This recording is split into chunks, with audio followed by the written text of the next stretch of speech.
Innovation is a word that's often thrown about when we talk about whiskey. I think innovation has always been a thing in whiskey. There's always been innovations. There's always been new angles, new ideas, new takes, new ways to twist things. However, I'm going to put forward a case tonight, giving you examples and bottles that are going to focus on how that innovation is not just happening behind the scenes, that we, and probably for the first time that I'm aware of in whiskey's history, are able to just grab a bottle of innovation and consider it in a very geeky, enthusiast type way at home. And I'm going to argue that that's never been possible before. I'll see you in a second.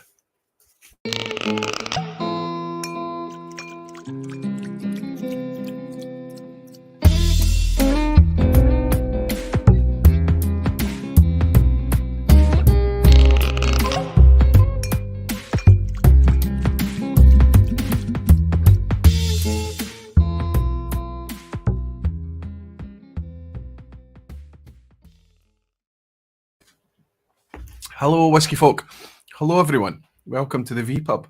Welcome to another Thursday night. Welcome to another session where we can just kind of hopefully get some peace and quiet, whether you're picking this up live. Thank you very much for your support, or picking it up on the replay. Thank you for your dedication and time. But it allows you to just have a little pocket of time where we can maybe pour a dram, maybe sit back and relax and just kind of get our whiskey geek on. I think that maybe tonight it might be a wee bit more geekier than usual. I hope that that's the case. But I'm not speaking about geeky in a kind of technical way. This is the vPub and it's me that's speaking, right? So it's going to be very much about the whiskey drinker, the whiskey enthusiast, the whiskey consumer. And it's going to be about our perception and our experiences with what on the face of it look like pretty new dynamics, new offerings, new things happening in whiskey from our perspective. A lot of the things I'm going to speak about tonight, you could argue or you could suggest that these things and things a lot like them have been happening for decades, for 100 years, for more. And I would say, yes, you're absolutely right. I agree. However, we live in different times today. 2023, the things that we're able to pick up and buy off the shelf, the things that we're able to play with and experiment with from an organoleptic perspective, from a flavour integrity experience perspective, I think has become really quite captivating. And it's unique, and I don't think it's happened before. And I think it's only been offered because of the whiskey audience that exists today.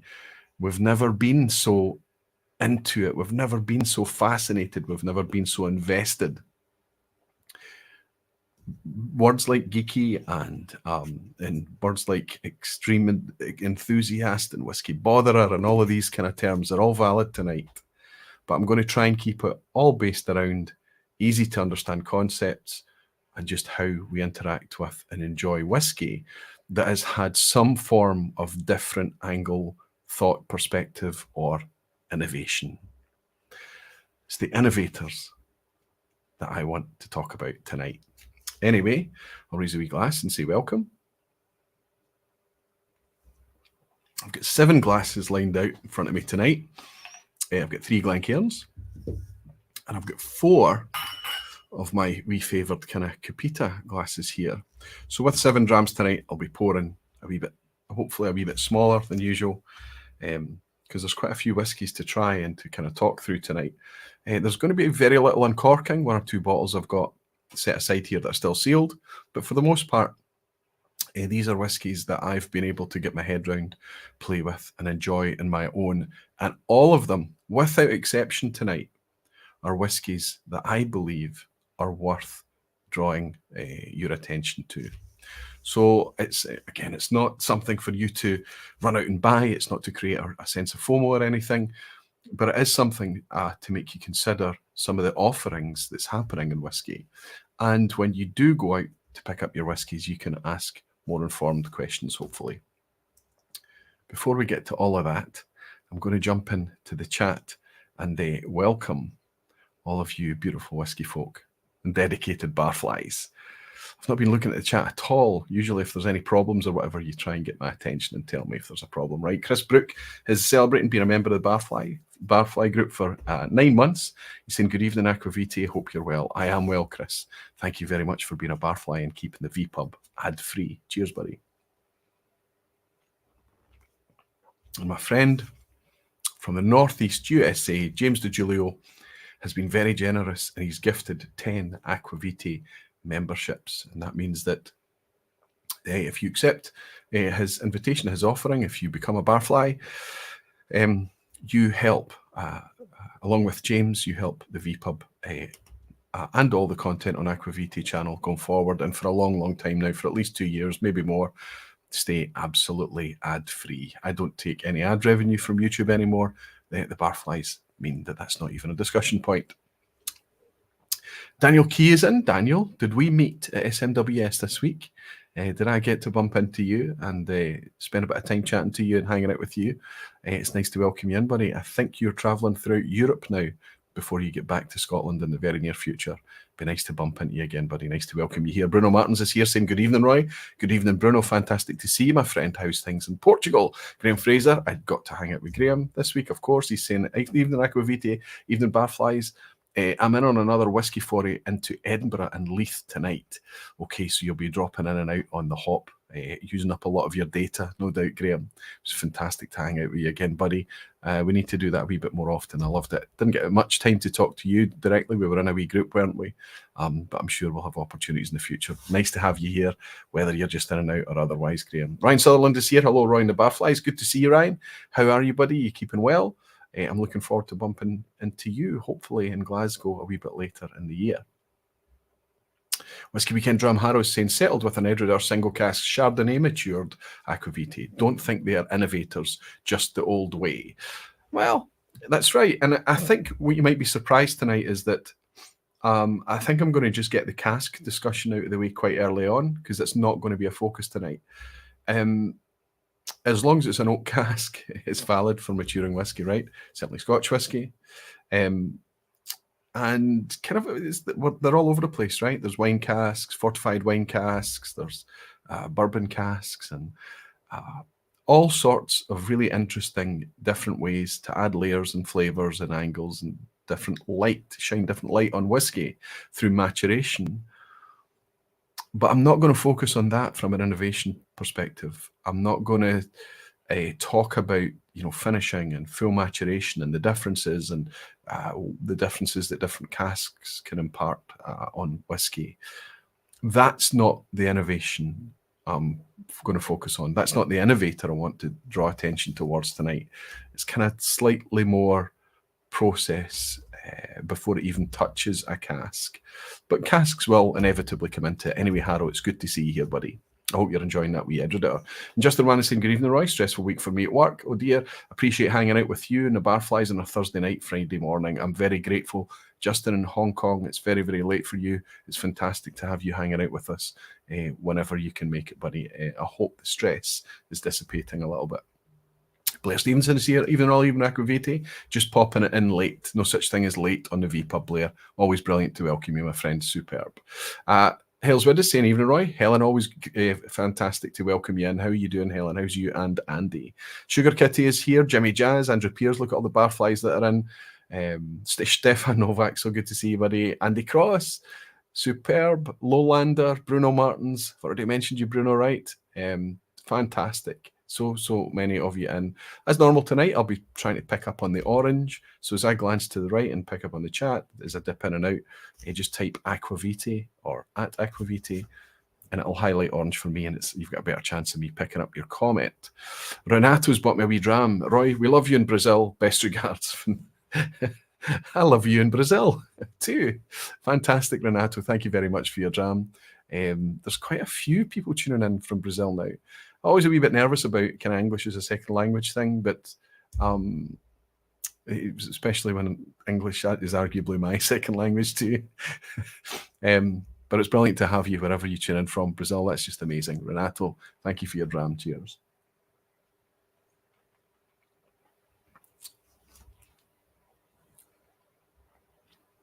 Jimmy Legg is in here. Good to see you, Jimmy. I hope you're keeping well, my friend. Only a couple of weeks to go before you head over the Atlantic. In fact, it might even be less than that before you make the trip, right? About a week away. What will you do for your Thursday nights? Sandro Fazzolari saying, ciao, Roy, and good evening from everyone. Slantia. Trying my first ever Glenburgie 12 single cask independent bottling. It's very tasty. Yeah, Glenburgie can be fantastic. It's only really available for us to try through Indies, right? Sugar Kitty saying, we can yell in your direction if we have a problem. We don't have as much whiskey as we want. What will we ever do? And Philip Wagner have to and Sugar Kitty. With Philip Wagner saying, good evening, Barflies. Evening, Aquaviti. Good evening, Philip. And James Palmer saying, frequent watcher. First time live, though, for me tonight. Great to see you, Aquaviti. James Palmer, I recognise your icon. I recognise your face. I know that we're in touch, and I know that you've been around for quite a wee while. It's amazing to welcome you in to a live. Superb. Listen, while I've got everyone in, there's a special birthday tonight. There's a lot of you through the vPub who know this character. He's been around the vPub for quite a long time, almost from the beginning, maybe, certainly early on, to the point that actually he's become more than just a participant in the chat and the lounge and things like that. I doubt he's going to be in tonight because he's celebrating his birthday, but he's also become a well-known face. Some of you love him, some of you not so much. You love him in a slightly different way, because he's also known as Lord Asshat. Menno from Belgium often brings us a wonderful Menno quiz at the end, and it's always super challenging. And I'm still trying to earn a legitimate 10 out of 10 on a Menno quiz. So I know how difficult it is to achieve that 10 out of 10 at the quiz at the end, because I do participate. You have to take your own medicine at times, right? And Menno is there to administer it, and I absolutely love it. But today is Menno's birthday. So can we all just get the emojis going, just raise a wee glass for our pal in Belgium and say, Menno, thank you for being around this community. Thanks for being such a star and such a hard worker, and many happy returns. Cheers, buddy. Superb. Thank you so much for being so kind to our pal Menno. Don't be cruel. He is Lord Asshat. Light the chat up with Asshat emoji, absolutely. And the only other housekeeping I've got tonight is to talk about something that almost feels imminent. I'm not going to, well, maybe a wee bit later I'll touch upon the Ardnamurchan release. I've done everything I can to keep patrons up to date. They know exactly what's happening. And there's more to follow. There's more developments, and it is absolutely imminent. I'm so excited. I should be able to pick up my 2 bottles tomorrow in order to do tasting notes and all the prep and take some photos and all that kind of thing. And then more information will go out on Patreon. I will touch on it a wee bit later, because there's a comparison that I'm going to do tonight that kind of, it's not the same as what I'm trying to achieve through the Ardnamurchan release, but that kind of compare and contrast dynamic is going to be talked about later tonight, and I'll get a chance to talk about the Ardnamurchan release. What I do want to talk about in terms of housekeeping, though, is the upcoming gathering. Everybody knows, I hope now, we've all been saving the date, the 30th of September in the Bonaccord in Glasgow, from around, 6:30, 7 o'clock, I would guess, that kind of time frame. We're going to just start to meander into the Bonaccord. And at some point when we're all there together, I'll pop up and welcome you all, and I'll have some whiskies to pour into your glass and welcome you and celebrate the fact that we're just all getting together. It's called Legfest because, of course, it's Jimmy Legg is going to be for his first ever time over here for a very whiskey-themed visit, him and his other half. So that's the catalyst for us all getting together. Really looking forward to meeting Jimmy and really looking forward to meeting all of you. However, there is a dinner arranged. If you want to eat some early dinner before you get all that whiskey into you around at the Bonaccord, meet us from 5 p.m. at Akbar's, just round the corner. It's an Indian restaurant. It's a regular haunt for a lot of the barflies that come around Glasgow. We tend to use it as a meet-up and a feeding spot. But from 5 o'clock, I believe they're opening early for us. And they've told us we will accommodate as many as we possibly can. It shouldn't be a problem getting you all in. So about 6:30 to 7 at the Bonaccord on the 30th, but from 5 p.m. at Akbar's. I can't wait to see you all there. Eric Cunliffe is saying, good evening, sir. Off to class, but popping out to say hi to you all. And I can't wait for Legfest. Can you believe it? The amount of people that's coming from all over the planet. Eric Cunliffe also coming across from Canada. Again, I know Eric. I've spoken to Eric and I've seen him, but I've never met him in real life. It's going to be amazing. Seb K is in, so good to see you, Seb. He said, I had an amazing time at Ardnamurchan 2 weeks ago. Absolutely loved it. Fantastic. I was so grateful that I managed to hook up with you ever so briefly earlier in the year, because you had a whirlwind of a tour.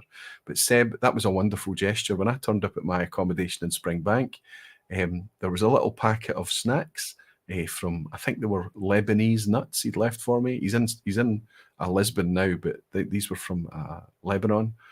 And a bottle of Lebanese wine as well. All of it was cracked and shared with my fellow pupils over the course of the week at Springbank.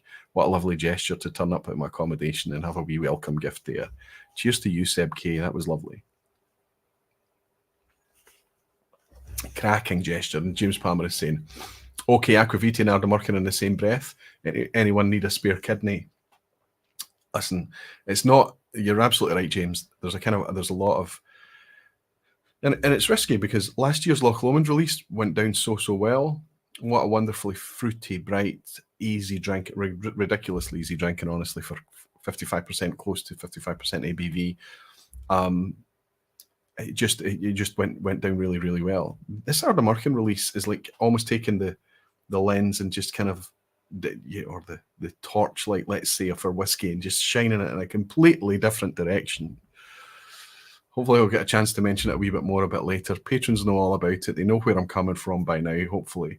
The fact that I'm getting to do this, I need to pinch myself. It's quite amazing. It's a privilege, but I hope people understand what I'm trying to achieve with it. Hellswood is saying, cannot quite get our heads around the fact that we're going to be in the same room as so many barflies from all over the whiskey world. Blooming, marvellous. Helen's super excited coming up from the south of England as well. I can't wait, Helen. It'd be good to see you and give you a hug, right? Ross Brereton is saying, even Roy and all, and Seb K is saying, glad you enjoyed. A pleasure. Thank you so much. I very much did enjoy it. Ross Brereton is saying, I miss my Loch Lomond bottle. It's long gone. Listen, mine up on the shelf up there has got this much left in it. Something happened recently. I was very, very fortunate. There's another bottle coming to my possession, but it just gives me the anxiety. When will I open that? Because I know as soon as it's going to be gone, right? Anyway, I'm glad everyone enjoyed it so much. It's going to be interesting to see how these two refill casks from Ardna are received. Completely different angle altogether. Talking of angles, let's get the show on the road a wee bit. We're 20 minutes in, almost 20 minutes in. I'm a wee bit ahead. Why do I do this? Some people say, oh, you spend so much time welcoming people and things like that. If you watch the retention curve on YouTube, the audience retention curve, okay, the thing starts live and it picks up really, really fast, but it takes 20 minutes for folk just to get settled, just to go, oh, it's the vPub, and pour their dram and, get a wee glass of water on the go, get a comfy seat ready, switch the lights off and do whatever they need to do, lock the front door, all of this stuff. And it's about 20 minutes before everyone comes in. So I fill the air with what I think is a positive thing to do, and that's welcome you all. What's the point of turning up to a live stream if we don't get to interact and speak to each other, right? I could just be doing pre-recorded stuff, and it's not the point of a virtual pub. It's to allocate this kind of precious space, isn't it? And get together as a community. Gerben Blocker is saying, I'm so sorry I cannot make it. You have made it. But Ghent Whisky Festival was already on the map. Oh, he's talking about the 30th of September. Gerben, I guarantee you, my friend, as long as it goes well on the 30th, there will be future gatherings. Don't worry. Rick Johnston is saying, will the Ardna be allowed to ship to the US? Yes, Rick. I don't know if you're in the Patreon, but they've already been given a full list of all the states and the places that we can ship to. Chris Banks Wildlife is saying, we'll miss Legfest as we're on the Isle of Mull. Chris, that's a wee shame. Take your camera with you and record it for posterity. One of the favourite images I've got hanging in my house was taken by you, my friend. Graham Young is saying, cheers, Barflies. Cheers, Roy. I hope you're having a great day. And Falsgraf, good to see you, class. He's saying, exactly. Often I'm bustling about for 15 minutes, earphones on head, but not watching. It's exactly what's happening, but you've probably already dropped in. Alistair McPhail is saying, how can people forget to pour a dram? Yeah, we're not all professionals like you, big guy, are we? Sandro Fazzolari is saying, well said. Thank you so much. Philip Story is saying, don't change. The introductions make it worth coming back. Thank you, Philip. It's a nice thing to say in here. What I do is, if you want to skip the introductions and all of those things, 9 out of 10 vPubs, I don't always make it. It takes a long time. I scrub through and I put chapter markers in. So if you want to skip ahead to the salient topics, the salient points, the bottles that you're most interested in, skip ahead. I think there is a danger in doing that you miss a lot of the wee nuggets of information, not just from me, but from the super, super knowledgeable whiskey folk. And it's a brilliant segue to come into this innovator topic tonight. These things are new. No, they're not, Roy. They're not new. A lot of things I'm going to share with you tonight are not new. My point and my perspective is always from the enthusiast side, from the consumer. They are very new to us. Now, if you were in the whiskey industry, if you were involved in making whiskey, product development, if you were involved in even maybe selling whiskey or perhaps distributing whiskey or production, anywhere behind the scenes, a lot of the things I'm going to share with you tonight are not new to you. But we live in a day today with super knowledgeable whiskey folk, a very, very knowledgeable community. And suddenly there's a desire from producers, some producers, to offer much more interesting products, to give us the ability not just to talk about and imagine concepts, but actually taste them. Not just to dream about what could be, but they offer it to us. That's incredible that that's happening today. And I think it's only happening for a couple of reasons. The first reason is that a lot of people behind the scenes making whiskey today, developing whiskey, selling whiskey, distributing whiskey, whatever your role is in the industry, you are often an invested whiskey geek too, a whiskey botherer. You love the stuff that you're involved in. And that, I think, without exception, the whiskies I'm going to share with you tonight, there is at least one person, but I guarantee you it's an entire team that has made these releases happen because of the community that exists in 2023. Much different, I would say, from even 40 years ago. Yes, 40 years ago, there were really, really invested whiskey geeks, very, very knowledgeable people. But I think today, especially with the explosion of online and the digital realm and everything, the knowledge pool that's out there is much, much wider than it ever was. Is it just as deep? Arguably so for a lot of folk. But the knowledge out there is incredible. Jimmy Legg is saying, what percentage of the whiskey drinking population do you think we are?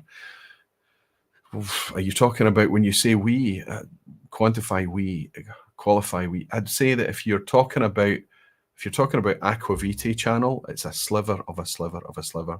You know, the online people drinking whiskey all over the world. Okay, it's huge. Use the 80-20 rule. 80% of them are just casual drinkers, 20% of them are invested drinkers. So there we've got our 20% of the global whiskey drinking audience. That's a global audience, okay? Apply the 80-20 rule again. 80% of them are doing some serious reading, they're doing some serious online watching, they're doing some research, they're really getting behind the whiskies, okay? 80% of them, not so much, 20% of them are. So it gets smaller again. Out of that 20%, expand that, take out 80% because they're not here. They're maybe not even on YouTube. Maybe only 20% are on YouTube. And then of the 20% that are on YouTube, there's probably only 20% that watch the Aquavitae channel or something. You could really, that idea of a sliver of a sliver of a sliver. There's a fantastic following around this channel. I never chase the numbers, you know that. It's always quality. I want the community to stay robust and kind and welcoming and guiding. That's much more important to me than getting a bunch of subscribers and a bunch of just as well, right? I'm not going to grow a channel based on live streaming, right? But it's a different thing. It's a different thing I'm trying to grow. Growing community over content. And I tend not to chase numbers. But the numbers remain valuable. The numbers are there to reassure you. Are you doing the right things? Are you doing the wrong things? Are you losing people? Are you gaining people? Are you people content or are they not so content? So there's all of that. So Jimmy, I'm not sure if that answered your question or if I got everything back to front there, but I think it's relatively small. The good thing about that is that there's still millions of really good, decent whiskey folk out there that can benefit from our community and can add to our community too. James DeGiulio saying our silver is a dagger, we rule. And Whiskey Games is saying, I'm looking forward to seeing what Dr. Bill Lumsden can conjure up from his new Lighthouse distillery. Yeah, that's very, very experimental up there in Lighthouse, isn't it? Quite an interesting building. I've yet to see it myself, Matt, but indeed interesting. Innovative, written in big cap. Apologies, I just think I hit the space bar. You thought it was ending or starting all over again. That happened, right?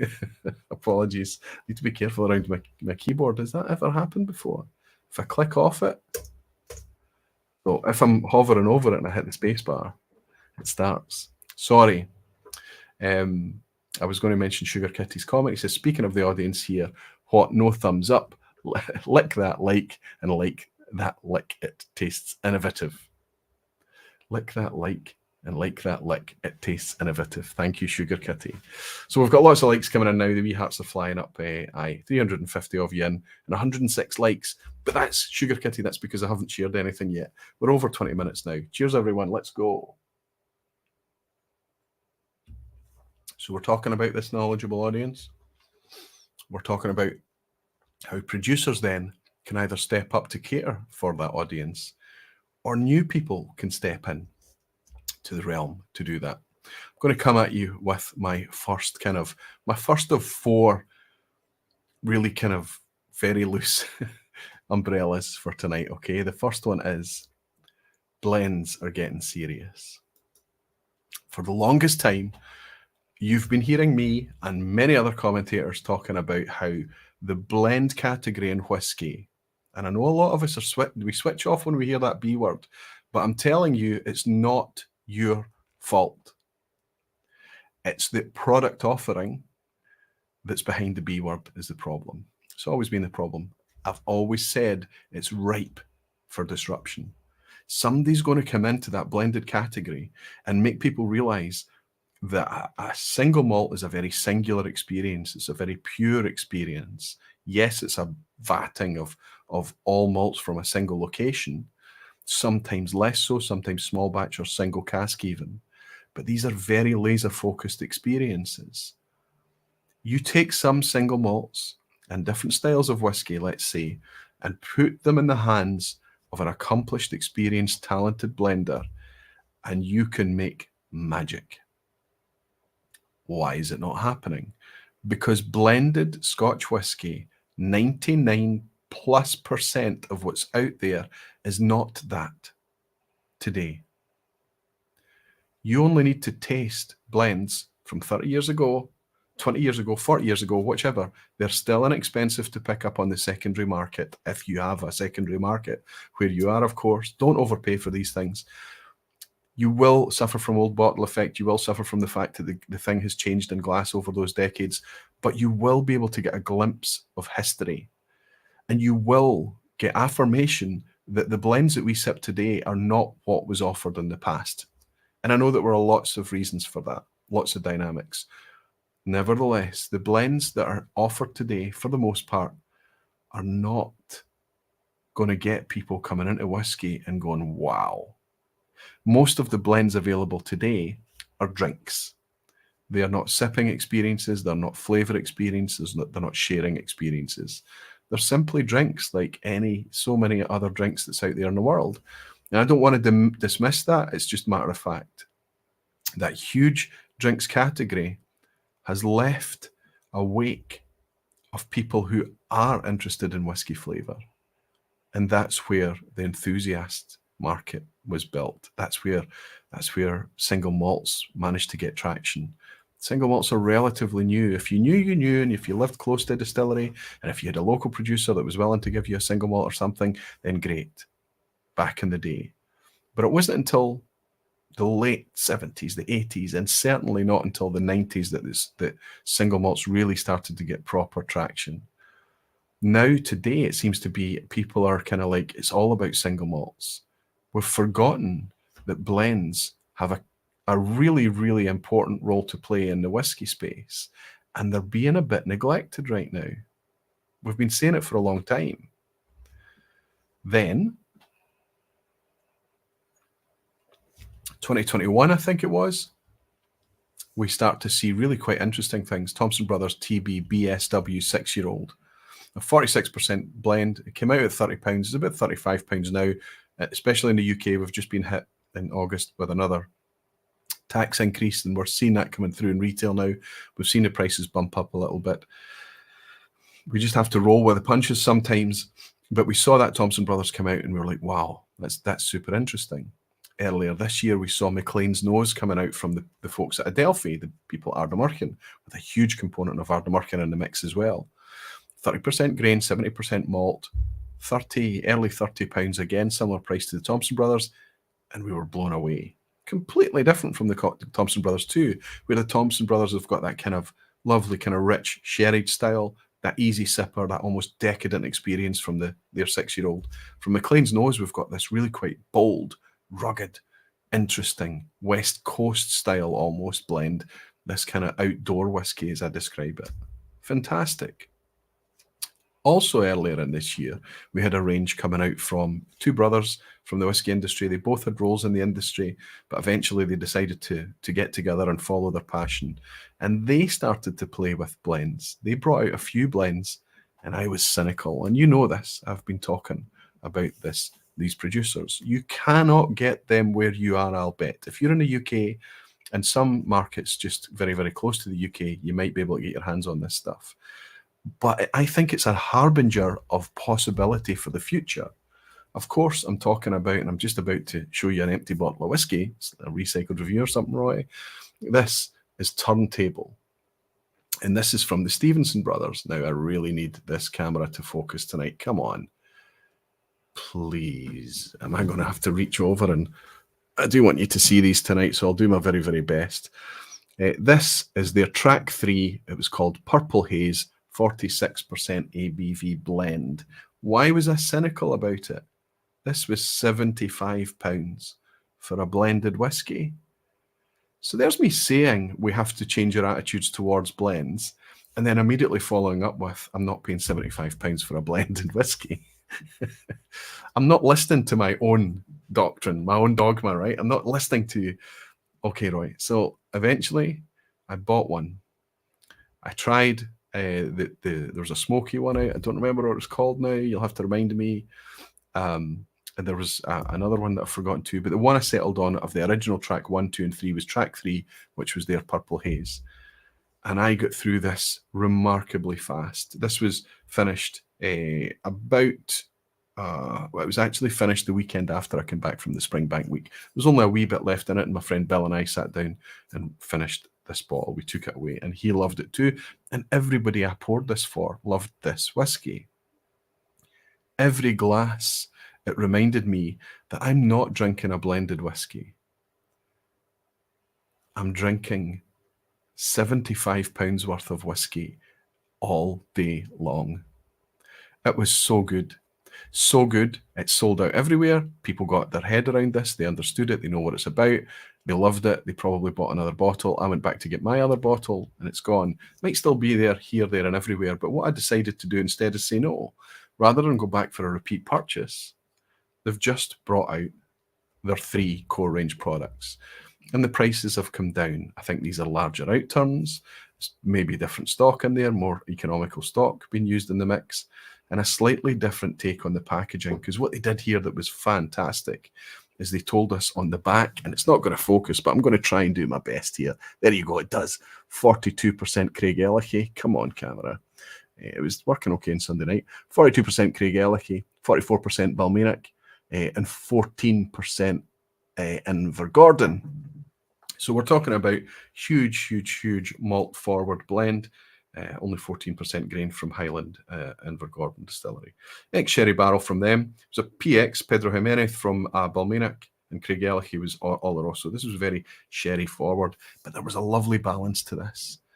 This was a really elegant, well put together, beautiful to behold whiskey. Nobody said, this is a blend. Everybody said this is gorgeous whiskey. So I think blends are getting serious now. And let me show you, let me talk about these two that I've bought. Now, I didn't want to just do an uncorking here. I've been sipping these since I picked them up a couple of days ago. I poured a wee drop last night. I was on a call with some folks helping with me with the Oswas. Hello, Rob. Hello, Chuck. I hope you're well. And these are the ones that I was contemplating. These are, like I say, a wee bit better on price. I paid £53 for these. And what's interesting for these ones is that this is the Bittersweet Symphony, and this one, both are 46%, as I say, and this one is Paradise Funk. So that's what I do. I just ram the label right up in the camera and force it to focus. Paradise Funk.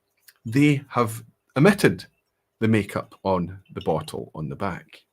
I don't know the reason for that. Maybe that they were being a wee bit too transparent. They didn't share ages or anything, but maybe they got into a wee bit of bother, or for whatever reason, they've chosen not to do that. If you look at the boxes, the same. It doesn't appear on the boxes either, the makeup.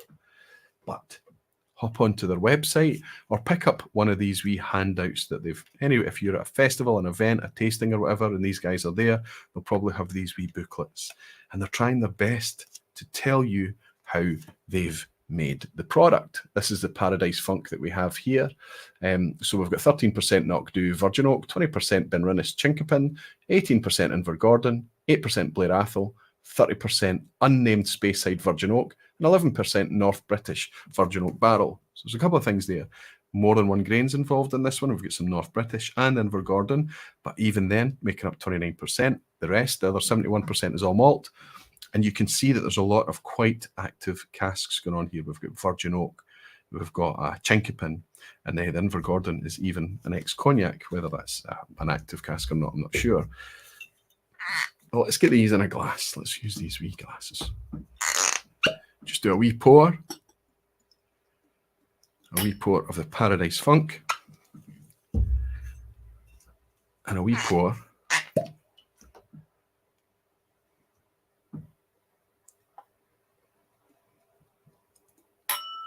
of Bittersweet Symphony. Justin Wan is saying 30% unnamed. Does it bother you? Happens with Compass Box as well. Not at all. It doesn't bother me if I go and buy an unnamed Speyside or unnamed Highland single malt, unnamed Campbelltown single malt, unnamed Irish, whatever it may be. That doesn't bother me. So why should it bother me if there's an unnamed component in a blend? We should trust our palates much more. We don't need to be experienced whiskey connoisseurs, analyzers, reviewers, commentators. We just need to go on, are we enjoying this? Do we like this or not? Give it a couple of attempts, go backwards and forwards and try and work out what we like. And that's what we need to go on, and kind of relax a little bit from, do we need to know? Sometimes we're never going to discover what's in the whiskey. It's just going to be the way it is. It's the way the whiskey trade works. There are casks out there that people either don't know what they are, or they're simply not permitted to share what they are. Let's go into the Paradise Funk first. I know from experience that's slightly lighter one.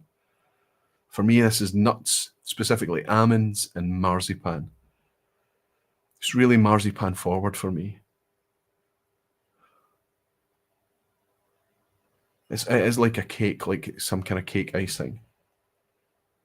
Toffee caramel, sweet caramel sauce. A wee bit of bright vanilla, good quality vanilla. Pale brown sugar.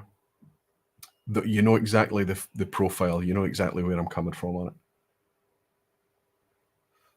And a wee taint of acidic sharpness, just to kind of lift things. 46% ABV at play here as well. It keeps it bright. Cheers, everyone.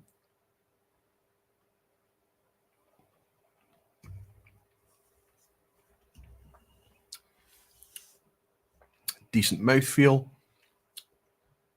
It's not thin like a lot of blends. A lot of people are experiencing that with blends. They're just getting this really thin palate. That's not the case here. We've got oiliness here. Again, it's quite a nutty whiskey, a bit of hazelnut now, a bit of kind of that marzipan and almond thing is there, yes, but it's kind of quite a dry nut. Don't get a lot of funk. The Paradise Funk thing, It's just a name, okay? It's not intended to lead us anywhere. If we say funk and whiskey, we tend to be talking about funky flavour profiles. Think Campbelltown, think West Scotland, and various things like that. I think when they're using funk in this context, they're talking about the music, the turntable theme that they have, track 1, 2, and 3 with the original. It's all very kind of musically themed. And I think that that's the funk that they're talking about. Good whiskey, decent whiskey, solid whiskey.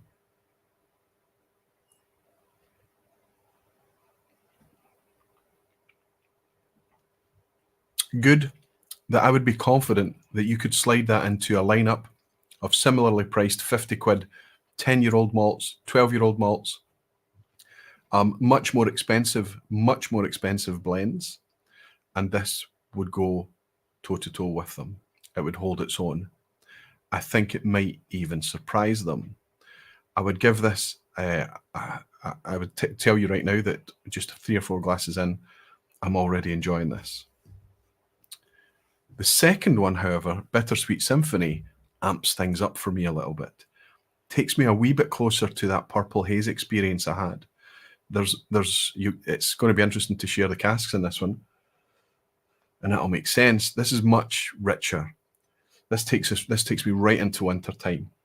So if there's a nuttiness here, think of chestnuts rather than lighter marzipan almond and things like that. Everything's darker here. We've got a dark treacle note here. Treacle and heavy syrups, maple syrup. Dark fruit, cherry, dark cherry.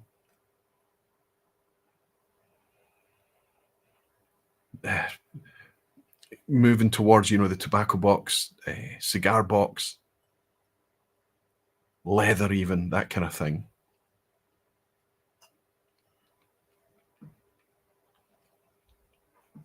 Purple haze tasted purple. This is purple. This tastes like purple whiskey.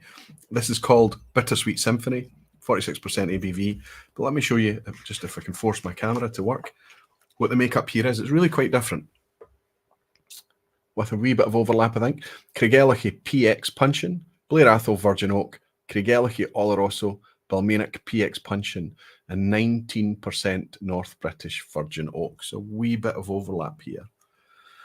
They're putting together their stocks, the things, the Lego bricks that they have at hand, they're putting together in different ways and making completely different whiskies. Now, the malt component in this, 4 malts making up 81% of the blend. So 19% grain whiskey that's in this. It's, for the guts of it, it's one of the richest, most malt-laden blends I've ever had. With the exception of the Purple Haze, the empty bottle, of course. And it's gorgeous whiskey. 50 quid.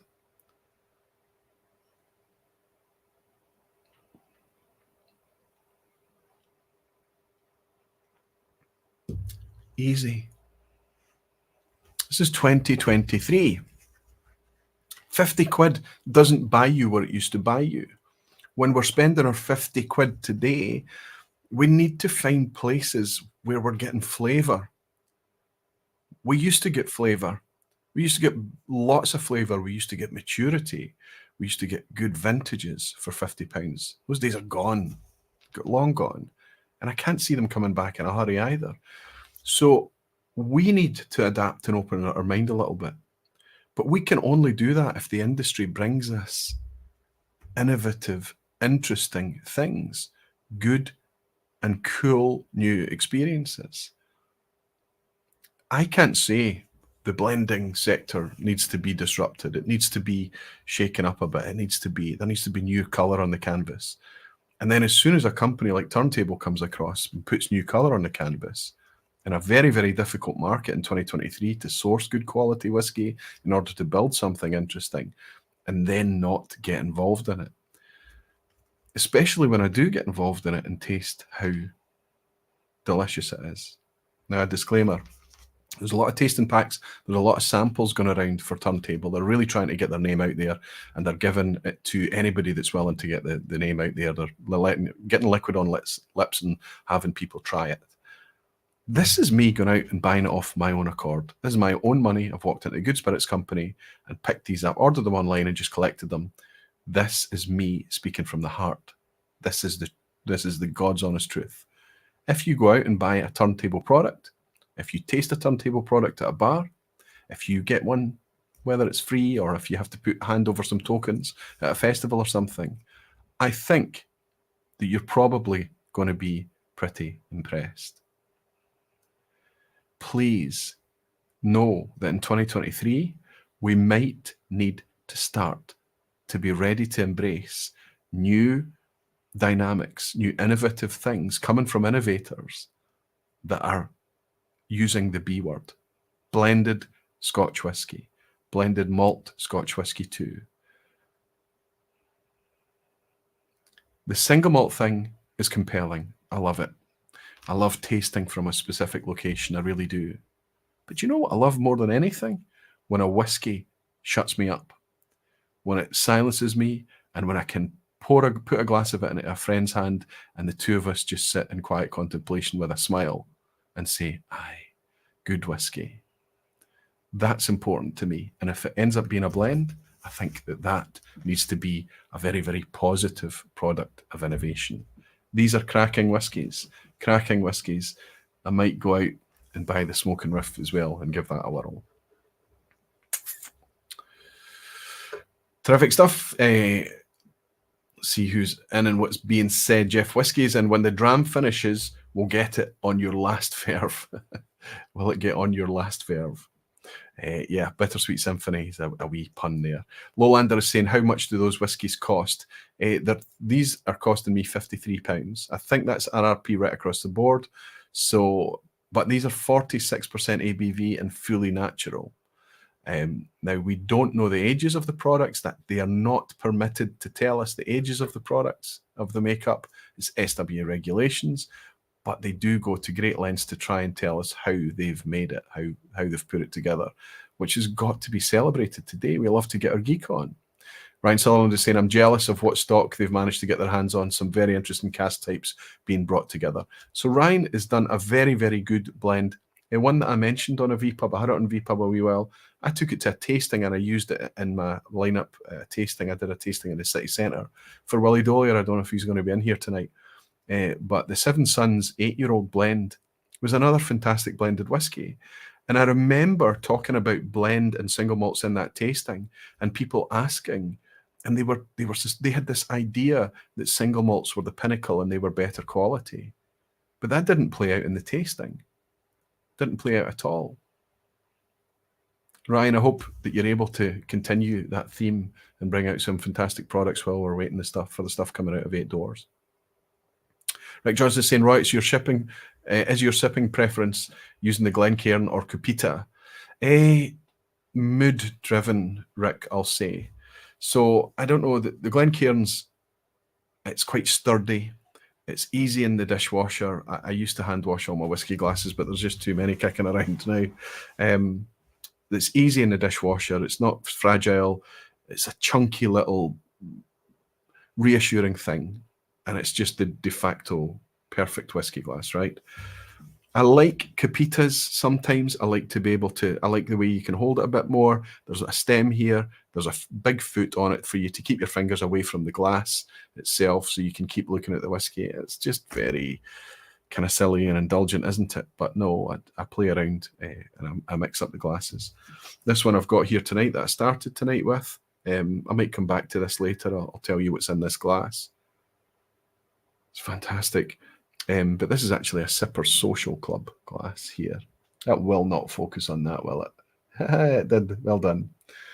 Hey, Jeremy. So he'd shipped this to me, and it's a nice glass because you've got this huge kind of liquid to air contact, and you've got a nice kind of tulip shape to funnel it up to you, but it's still quite wide. It's quite fat at the top. It's quite a nice glass. And an excellent whiskey in it too. Flavour is found around $75 now. That's an interesting take, Tom. So that's probably our 50 quid mark, isn't it? I know that you're in the States, you're in Alaska, of course, but £50. Springbank 10. There you go, the torchbearer. £54, that kind of order. It's where we are in 2023. Peter is saying, time for a weekly balance call. Way too little likes compared to the number of people. 155 versus 366. Listen, Frank, you're welcome here. You can bully people as any time that you like, and I'll have your back, buddy. The likes are important, but you'd only use the like if you genuinely are getting something out of the stream, either what I've said so far or something a wee bit later on. But it's important because when other people drop into the vPub and say, what's this 2 hours of, what is this, just nonsense? But the likes reassure them that there's something to be discovered, and maybe it encourages people to hang around a bit. And YouTube like it too. Do like a Capita a lot. Of my all-time favourite glass is the nude whiskey glass, super slim and tall, fluted Capita, beautiful. Sometimes it's nice to have a wee bit of kind of elegance, a wee bit, especially if it's a special dram. Especially if it's just something that you can only pour a little drop of, put it in a nice glass and savour it. Got a 13-year-old William Lawson blend for €15, but not sure it's worth it. See, that's the crazy stuff. There's some really cheap blends out there. Some of them carry age statements, but they can often be just poor drinking experiences. Last drop is in. Chris Moore, good to see you. Chris, he's saying good evening all. How are you all doing? And even Aquavite. Chris, you're coming up to Glasgow soon. Looking forward to seeing you again, buddy. I'm doing well, and I hope you are too. Let's skip on to the second one. 175 likes after Frank's bullying. Thank you, big guy. Thank you, big guy. If we saw the size of Frank, we would be hitting the like button a lot faster, I think, as well. He's a tall chap. Okay, let's come up with the next one, okay?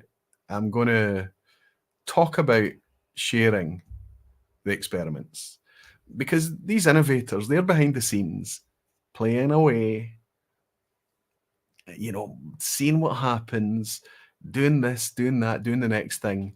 And, you know, if it works, great. They've got fantastic products to add to their vattings. And if it doesn't work, you know, they're experienced, they're not going to break anything. It's just going to maybe not have much more of an impact over what they're already doing, right?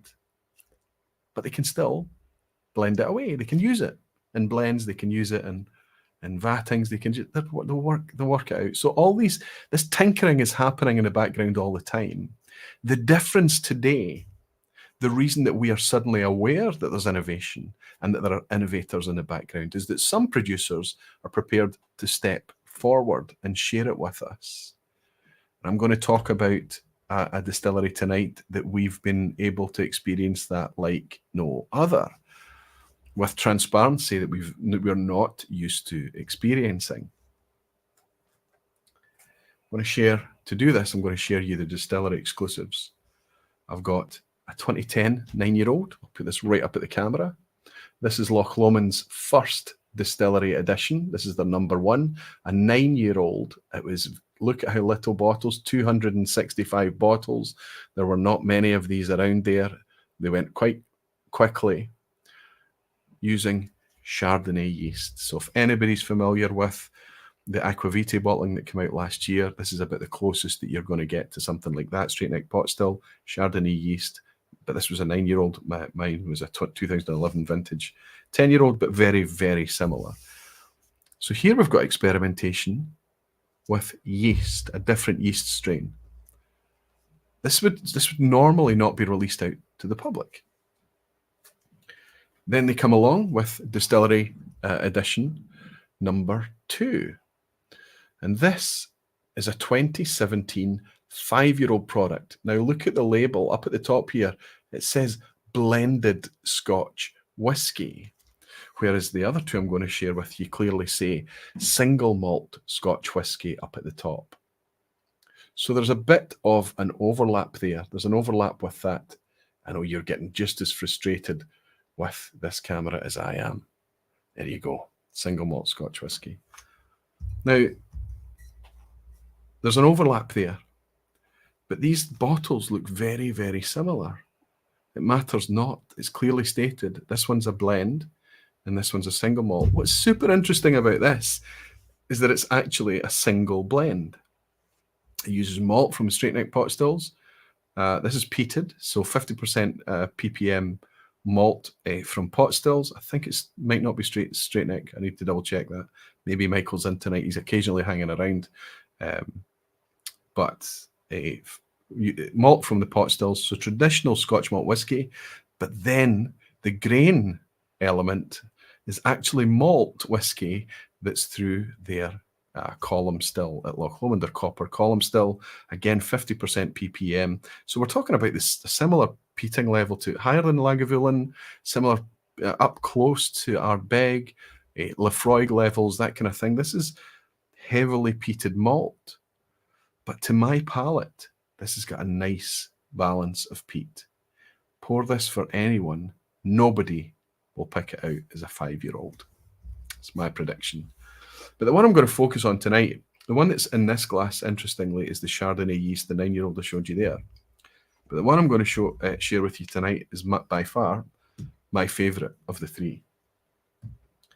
I love spirit-forward whiskey. It's just the way it is now for me. Spirit. Casks are delicious.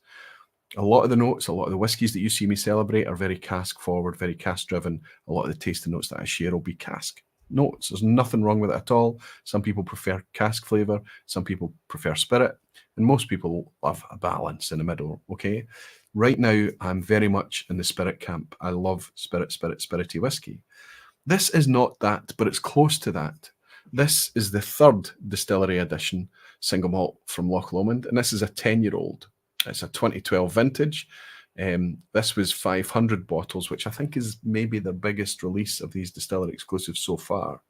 But what they're doing with these distillery exclusives is they are exposing what they're innovating with. They're exposing what they're playing with. They're exposing what's happening behind the scenes with yeast varieties, with distillation through column and pot still, peated, unpeated malt, all sorts of things. And with this one, this is their extra long fermentation. Now, they shut down, every distillery shuts down for a maintenance season and things, and I don't know how long that is at Loch Lomond, but certainly for 3 weeks minimum, maybe the silent period is 3 weeks. What they decided to do was fill their fermentation vessels, fill their washbacks, and ferment wort for 3 weeks. Let the yeast do what it does, and then let all the secondary fermentation happen and all the tertiary fermentation, whatever happens after that, and then distill 3-week-long fermentation. Now, you might say, that's not new. Ardbeg have just released, last year, they released their fermutation. But that was through accident, if we believe the boiler breakdown story at Ardbeg. It's legitimate. It sounds legitimate to me. It makes sense, right? That was a happy accident, the fermutation. This was by design at Loch Lomond. But I need you to think more than that. This is 2012 vintage. They were doing this 11 years ago. They started this experimentation. Normally, a producer would just end up using this to amplify a core range product or blend it into something else. But we've got, through these bottlings, the ability to connect with the difference a 3-week fermentation makes. I've got to attempt notes on this one for you. It's just, it literally jumps out the glass. Completely different from the whiskies I've been sipping already tonight. It's like somebody's taken some kind of lemon glucose tablet, something really fizzy, and it's fizzing in the glass. It's dissolving literally in front of me, and I'm just getting all of these sugars and citric fruits. It's sweet, but not really. It's citrusy, but minerally. It's fizzy, but easy. This is 57.2% and noses like a 46%er. It's so fruity.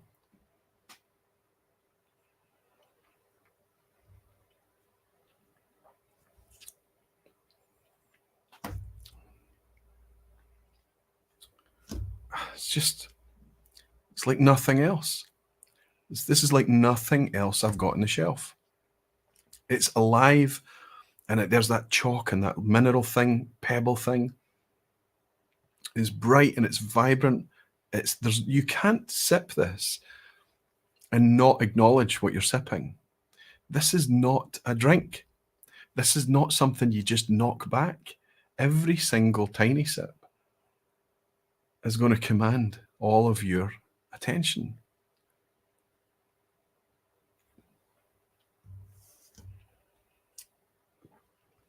Unpeated, straight neck still, low collection strength. Here's something we're going to talk about a bit later on tonight. That's printed on the label. Unpeated, this is, we would expect always to see peated and unpeated. That's pretty common. Straight neck still, that's interesting. Low collection strength. Okay, this is like gradients of geekery. And it's where this conversation is going to follow tonight. So collection strength is about when the spirit is flowing, you've got the things that come off first, the things that boil off earliest, tend to be really quite volatile, unwanted things, the things that you don't really want. Some of them can occasionally be a wee bit poisonous or hazardous, I'm told. At some point, it's going to get up to a temperature and up to an alcohol strength where the spirit is then switched over and they start to collect the heart. And at that point, the heart runs until it becomes, well, the opposite of the heads, I suppose. It runs into the tails, and it's really low alcohol strength at the end. But again, we're into the realms of undesirable and things that you don't really want. And so they're redirected and redistilled again, and they take the heart as the cut. Some distilleries take the same cut forever, and they've always taken the same cut because they're going for consistent product, and that's what they want to do. Other distilleries will shift their cut points. That's what Loch Lomond do. So you'll often hear, the only place I hear, apart from one other distillery I'm going to share with you later tonight, people talking about cut points openly is Loch Lomond. Recently, Scott Adamson was on from Tomatin talking about the difference between Tomatin and Kuboken. And he touched on cut points, I believe.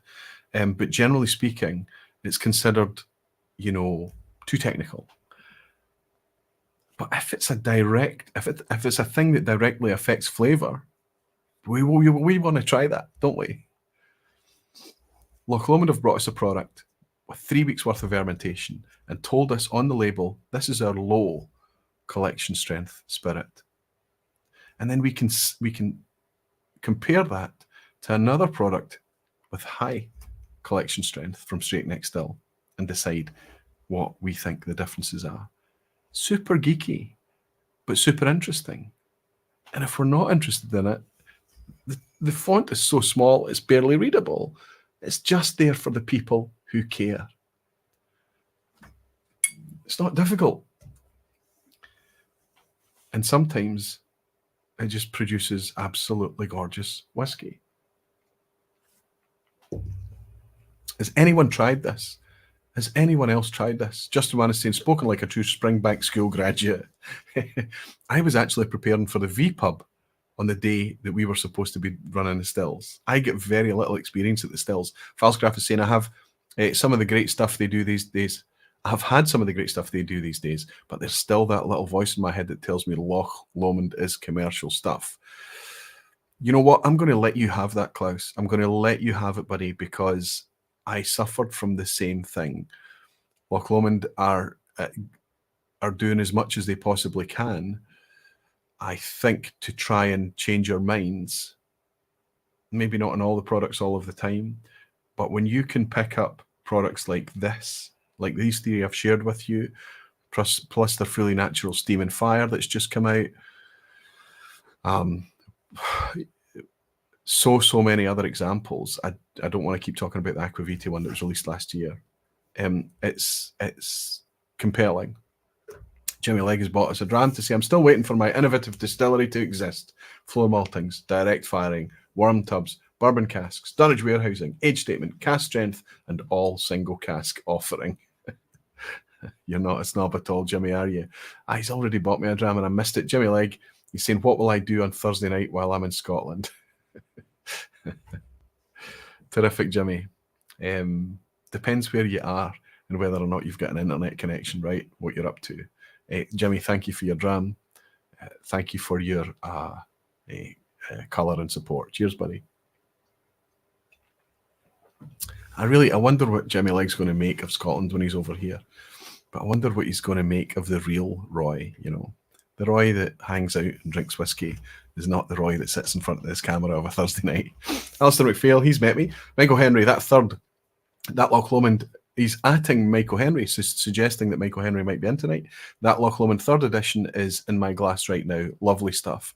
Fantastic, Alistair. Glad that you're enjoying it too. Do you get that just that jumping out the glass fizz and fruit burst that it is? Justin Wan is saying, I got yours, Justin, didn't I? I'm all the way back down now. And Whisky Novice Jim from Northern Ireland, good to see anybody. Was going to go to bed, but saw that Aquavita. I'll pour a Loch Lomond Series 3 and all its yeasty goodness. Love it. Fantastic, Jim. I'm glad you're enjoying it too. And Sandra is saying, respect to Loch Lomond. That is innovation indeed. Well, it's innovation to make it, sure, but the fact that they're actually bringing it to market, that's actually where the innovator angle comes in. Willie Dollar is saying, oh, just how much has Loch Lomond changed? Willie, you and I know. Do you remember that tasting that we went back to? And it wasn't that long ago, 5-6 years ago. Okay, at the hands of, it's got so much to do with the host, right? And it's the vibe of the room and everything. But where we are today and our understanding of what's going on there, and the more mature product comes through because of the changes, when the changes were implemented, we're starting to enjoy the fruits of those changes more and more, I think. This is just me speaking, but Alan Smith says, if we like Jimmy, can we keep him? No, we don't all need to like each other all of the time, as long as we're respectful. I'd like to keep Jimmy, and I'd like to keep you as well, Alan, if that's okay. Can that work? And Helen is saying, are you not? You're not that bad in the flesh. And Whiskey with Molly Bennett saying, Willie Dollar, 100%. One of my top distilleries these days. New whiskey from Loch Lomond is a no-brainer to buy. And Black Fen is saying, yep, Michael Henry has been very active in the chat tonight. Terrific stuff. I'll look out for him and see how he's doing. Hopefully I'll get a chance to hook up with Michael pretty soon. Total great example of geeky, but still accessible innovation through an innovator. I love it. So the ability to make the experiments is one thing, the ability to do the experiments behind the scenes and stuff, but then the ability and the confidence to step forward and share it with us all, I think is only a product of today. The whiskey market, the receptiveness of the whiskey community today to take on board these concepts and understand them, and then take delight in how that translates to the flavour and the organoleptic experience of enjoying the whiskey. Love it. We have to move on, of course. How are we getting on for time? We're an hour in. We're doing no bad. But there's overlaps to all this. So the blend thing took us from Turntable into one of the blends of Loch Lomond. And the thing that's going to overlap into the next one is that discussion about cut points. It's a very interesting release. And I know I shared it with you earlier on the vPub in the year, I think I did. Maybe it was just patrons. But there's a distillery down south of the border in England called White Peak, Wireworks, and I'm a big fan. I think it's up there with Ardnamurchan in its curiosity and its interest, not in profile. Let's not confuse them. They're both lightly peated, or let's say the releases have been lightly peated from Wireworks. Ardnamurchan do peated and unpeated. There are some similarities there, both young distilleries and things, but let's not confuse. The profile is a different thing. But I loved the inaugural from Wireworks. I've bought most of the releases, or let's say most of the widespread releases that have come out. This is their small batch here. Hopefully you recognize Wireworks. Wireworks is a brand name from White Peak Distillery. White Peak Distillery are in Derbyshire. And look at this really pretty bottle that's supposed to mimic twisted wire, right? Anyway, this is a small batch. You can see I'm tearing through this. This is my second bottle of this. I love pouring this for people. They tell me that they like it, and then I break the news to them that they're sipping an English malt whiskey. I've never had a bad reaction yet. Never. People are more open to it than you might think. Scotch might be top of the tree for so many folk today, but they need to work hard to stay there. There's a lot of pretenders on the horizon ready to jump up and snatch that wee star that sits atop the tree. This is the one I'm going to talk to you about, though. This was an interesting release from Wireworks, and this does mark them out as an innovator and somebody who are willing, and a company who's willing to play for and to the enthusiasts. This is their alter ego. A slightly higher ABV. The small batch is 46.2. Going from memory now, Roy, don't do that. No, it's 46.2. This one is slightly higher ABV, 51.5% as well. And it's kind of, there's a higher percentage of bourbon cask maturation used in this one over the small batch too. So again, I'm drawn towards it. Okay, they're stepping back a wee bit from the STR. That's good. Still STR involved in this, but a bit less. But this is called alter ego simply because, for no other reason than they've shifted the cut points. Now, I've not asked them, I've not spoken to them about the whiskey. I went out and bought it of my own accord. I suspect that they're just shifting the cut points, not with a view for a future release, just to see what it does to the new make spirit and how it matures in cask. And if it works well, they can continue. And if it doesn't work so well, they can just use it some other way, blend it out, mature it, do whatever with it. But they're experimenting all the while behind the scenes. I think what's happened here, my guess, is that they've tasted this and went, ooh, we like this. We like this change. We like this shift of the cut points here. We like that we've knocked ourselves into the heads, the tails, to harness some of those more kind of volatile, funkier, challenging elements, maybe more fruity, lighter, estery elements. We like what we've achieved here. Let's release it as a separate release. Let's release it as an alter ego, a shift on the core range. They can only do that because they know their audience. They know the people that are drinking their whiskey in 2023. We are enthusiasts and we tend to be knowledgeable. We don't need to know the ins and outs. We don't need to know the technical cuts, slices, and minutiae, but we know the concept of shifting the cut points and what it can potentially do. So we can pour a glass of alter ego and we can pour a glass of the small batch. And we can compare and contrast. Now, it's not pure comparison. It's not apples for apples, because I've already mentioned to you, we've got a shift in ABV and we've got a shift in the cask profile as well. I'll switch these around. Very easy to connect with whiskey. Hides its youth very well too. They lean on, there's a lot of toast in this. There's a lot of butter and toast. They do lean on STR. It's very, very understandable why you would. It's not forward. It's not. Some people are put off a wee bit by STR. I'm not one of those. I quite enjoy it.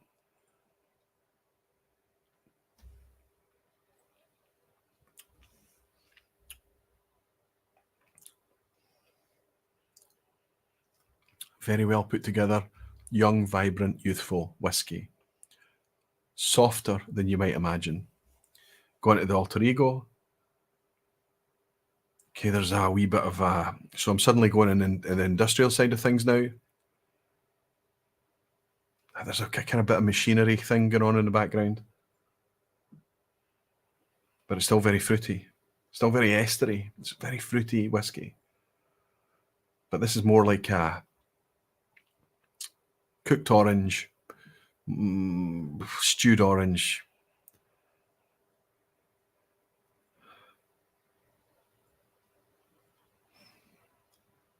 Pastry shop, bread. Dough. Definitely baked goods. Brown sugar. Sweet but not sickly sweet. Some kind of sugar.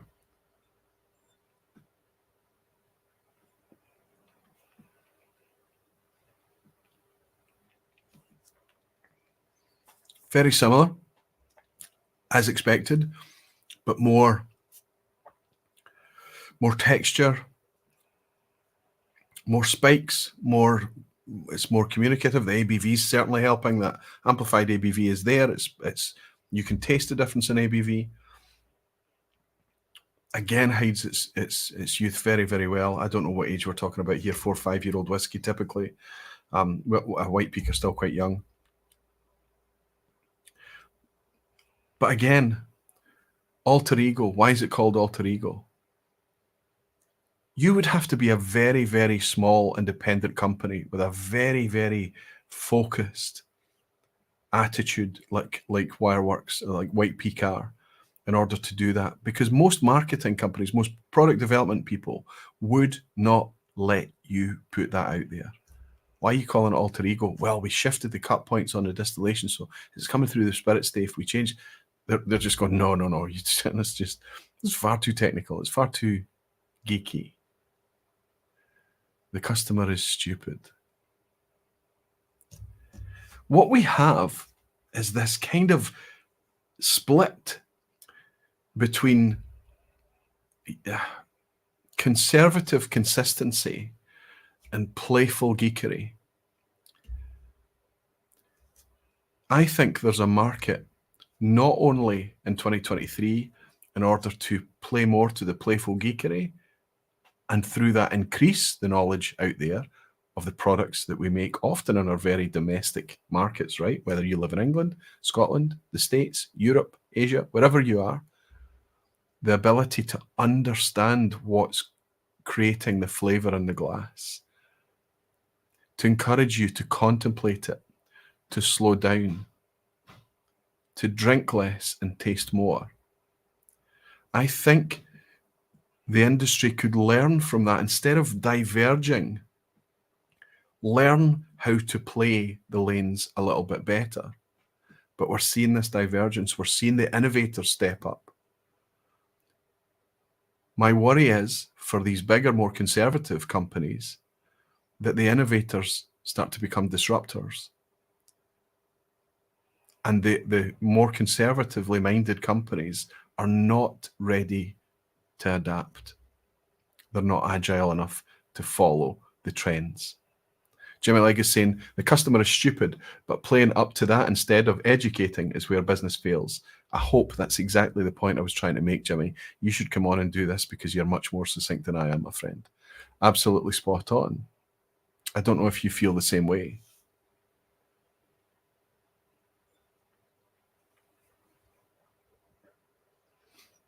That segment is where we fall into this getting really geeky, this dangerous area that not a lot of companies are going to be willing necessarily to follow.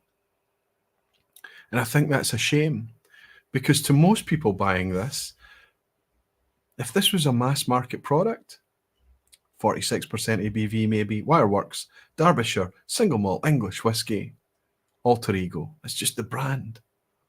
I don't think a lot of people would care why it was called alter ego. But in small text, here, there, anywhere, on the web, on the box, whatever it is, some details of why we've called it alter ego. For the enthusiasts, the people that want to geek out and dig a wee bit deeper, the people that want to spend a wee bit more time tasting their whiskey and get a wee look behind the curtain of the things that are going on behind the scenes that we don't normally get a chance to connect with. I think it's wonderful. Jimmy Legg is saying my vPub would be 30 seconds. Well, again, there you go. It'd probably be a much more popular platform as well. James Palmer is saying the issue isn't that the big distilleries aren't agile enough, it's that they're not ahead of the curve. They're not allowing themselves to be. They needed to be doing this 10 years ago. You could be spot on, James. The whiskies I've been showing you are not new make spirits. They've been in cask for a long time. They are the product of innovation that has happened, with the exception of the Turntable blends. They are the product of the innovation that has happened in the past. Michael Henry is in and he's saying, Jimmy Legg, educating is a much longer game. More in put in time and resources, but results over time. I think that he's one of the most vocal. So it doesn't matter whether you're on Twitter, on social media feeds or whatever. I've been listening through to the Honest to a Malt podcast where Michael Henry was a guest. I'm only about a third of the way into it.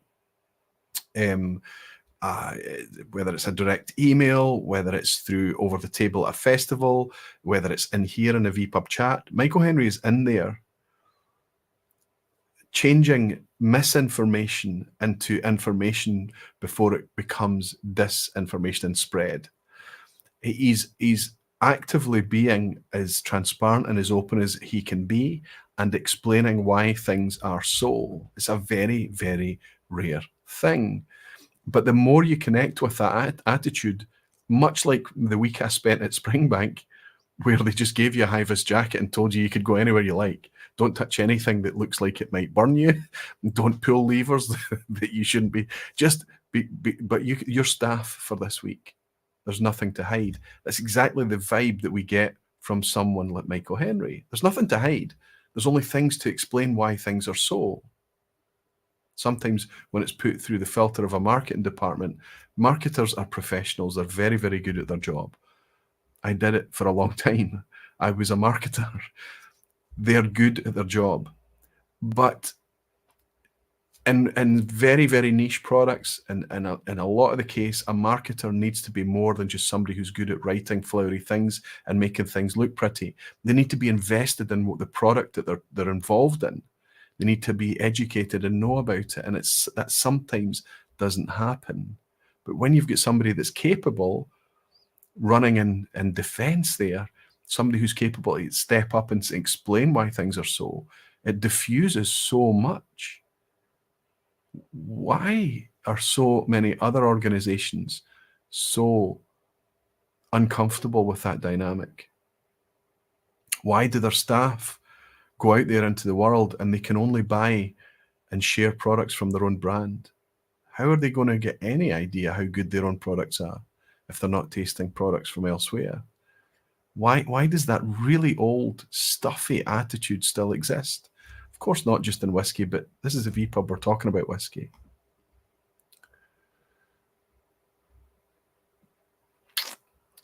Big jump there. Sorry, everyone. Greg's Whiskey Guy, Greg in Paris. Good to see you, buddy.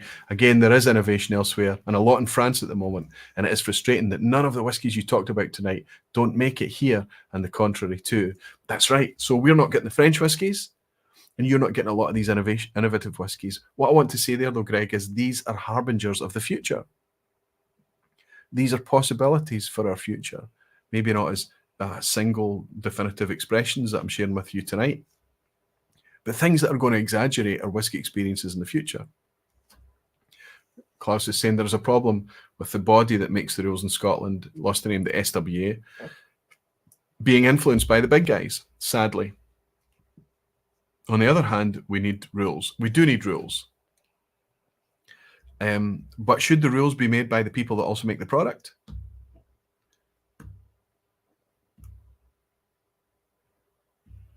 Sandro Fazzolari is saying playing geekery will disrupt and prevail. I completely agree. Well said. Playful geekery will disrupt and prevail. I completely agree. Well said. Thank you, Sandro. Thank you so much, buddy. Grazie mille.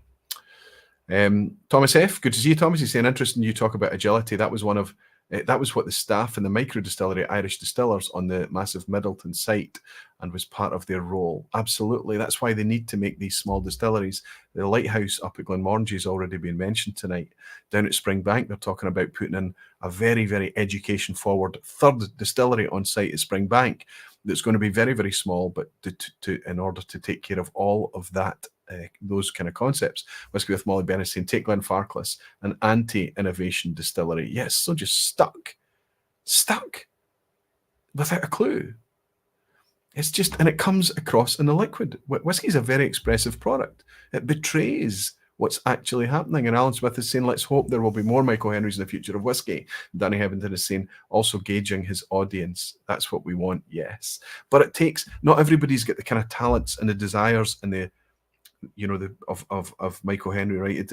Not everybody's able to do all of those things. So it shouldn't be incumbent on any single pair of shoulders. It needs to be team. It needs to be philosophy. It needs to be culture of organizations. And they need to say, let's not pretend that we are the only whiskey maker in town. Let's embrace all of it. Let's see what we can learn from all the other producers out there, what they're doing well, and just kind of quietly do things in a much more open way. Danny Hebbington is saying, Sorry, Danny, I did get yours. And what Jim Whisky obviously saying there are whiskies designed and released to and for the mass market, Roy. It sounds almost snobby, but through working in the whiskey shop, we the enthusiasts are a different audience. There's no doubt about that, Jim. There is no doubt about that. But we are not the tail wagging the dog. We are the nose of the dog. And I know that's a very, very arrogant thing. You used the word snobby there. We're so impassioned and invested. The amount of money that we spend, the amount of time that we invest in exploring this product, we might only get some of it right some of the time. But our feedback would be worth a fortune if it was paid for through an agency designated or contracted to go out there and gather feedback. But it's there for free. It's written ream after ream after ream on the web, social media feeds, broadcasts on YouTube and videos on YouTube and everywhere. And real life events, tastings, festivals that the big guys don't even bother turning up to anymore. The festivals, they're full of geeks. So you don't want any feedback anymore then? You know what you're doing, you've got it down, you can see the future, you know what's happening. There's this kind of really stuffy, so yes, you're right, it is arrogant for me to say that, but I think there's a lot of it around. Chris Pollack is saying Michael Henry's just a legend of honesty and a real whiskey geek. I can testify to that. He is a genuine geek. Method and Madness, enough said, says Whiskey Wings. Yeah, Irish distillers are playful, they're playing for it, and they're releasing it and bringing it out. And let us take, here's our whiskey from a chestnut cask, a bog oak cask, all of these crazy things. But not just that, but the style of whiskey, the distillation, the grains, everything. Method and Madness is a playful release. Absolutely spot on. Black Fen is saying, on the subject of different innovation being available in different markets, Onjaba is a fascinating whiskey, peculiar to its local environment, but sadly very hard to source here in the UK. You can buy Onjaba, the Namibian whiskey. Fantastic it is too. Fantastic from an interesting perspective, absolutely. Black Fen, you're spot on. It's been tried on the vPub. Roddy and I tried it together. We loved it. I met the distributor, the rep, actually out in Germany. He was walking around at Limburg, and he was happy to let us taste his wares. He had a couple of single casks in there as well. And they were knockout. Fantastic stuff. Completely different. Cannot be Scotch, just like Scotch cannot be Namibian. Completely different take. Danny Hevington is saying, being a geek only becomes snobbery if you're not willing to share your knowledge and only scoff at the less informed. I hope that that's not the type of thing that we encourage here, Danny. You're absolutely right. And Alistair McFeely said, this is going to be a Menno birthday quiz tonight. Multi-mission, belated happy birthday. No, the quiz was done. Or it was partially done, I think. I finished the quiz actually just before we went live tonight. But the quiz was already started before I even knew, before Facebook and some pals told me it was Menno's birthday today. So I missed opportunity there, Alistair, but we'll have Menno on in the future and he can help us have a good wee quiz session. Jerry Miller's bought me a very generous dram to say, just back on the grid and I'll catch you on the replay. Thanks for everything, Roy. See you and the Barflies on the 30th. Cherry's coming across from the States too. I feel the pressure, but I'm not going to host anything on the 30th. I'll be there. We'll all be there. I'll say a few words perhaps, but us coming together will be enough to make a decent event. Anyway, let's put these down. Put them aside because I'm just about to crank up the geekery. We're just about to take these discussions about cut points and these discussions about yeast and these discussions about all of these crazy things that we can taste today purely because there's an appetite for it. And we're going to get even geekier still. And I am not talking about some kind of release that's only going to be available 300 bottles and it's going to sell out quickly and it's expensive and no, I'm talking about a pretty widespread release from a distillery that's becoming more and more interesting and more popular all the time. They seem to be playing with us a wee bit, but we'll go with it because I'm loving it. This is a distillery, let's see if you know what I'm talking about, who are bringing out fantastic stuff from an old school style spirit that the geeks love to get a hold of and play. And they're bringing out things to help us play with the spirit too. They're bringing out specifically designed releases to see what we think. And they're naming this Contrast Series. They're putting it out at a higher ABV. They're not leading with an age statement. They're putting a vintage on there instead. And they're being very, very deliberate about distillation, about barley strains, about the combination of peated and unpeated and sherry cask and not sherry cask and these type of things. But recently, this distillery has cranked it up. Of course, I'm talking about Benromach. And I can't say Benromach without having a wee go, because despite how much we love their whiskey and things, their 10-year-old, their 15-year-old, and their 21-year-old is a bit watery. It could be, it's not fair to call it watery. It's just what, it's still fabulous whiskey. I've got it on the shelf here. We all probably have it on the shelf. I think the problem is that everyone's still buying it, so they don't change it. It's still at 43%. I wish they could preserve it a wee bit more ABV. I believe that this in our hands right now is unchill filtered. I hope it does. I hope it says. I've got the box here too. Fairly certain we've got unchill filtered whiskey in our hands. It's at 46% ABV. Should have checked that before I went live. 10 years. Does not say that. Somebody's going to need to confirm whether the Benromach Contrast series, all of them are unchill filtered or not. Anyway, the reason that this is super geeky is, look at these. These are so similar labels. I'll hold this up for you to have a wee read at it for a second. And then I'll hold up the second one for you to have a wee read a second. Yes, you spotted that slightly different shade of blue on the label. And the only other word that's different is kiln-dried oak versus air-dried oak. This is fabulous. This is how willing they are to get our geek. And they're releasing it side by side. They're not releasing a contrast and saying, this is our kiln-dried contrast series. And then a couple of years later or whatever, bringing out one and saying, this is our air-dried. They're releasing them side by side on the shelf at the same time, actively encouraging us to compare and contrast. Now, a cynic might say that they're actually encouraging us to buy two at a time. Perhaps. But we're canny whiskey folk. And for the majority of us, we're going to try before we buy. We're going to listen to trusted reviewers. We're going to work out if this is the kind of thing that interests us, which one we might prefer. I'm going to try my best with a neck pour, and it's just getting open tonight to try and help you with that very thing. It's the air-dried oak open. Now, I bought these a wee while ago. These have been on the market for a while. They've been sitting on the side waiting for this very vPub, waiting for me to get together exactly the whiskies I wanted to share with you tonight to talk about this topic. So I've been excited to get this open and tried. I'm not the best person to take you through this tonight, but I'll do my very best with the last two clean Capitas I have. So the one that's unbranded is going to have our kiln dried.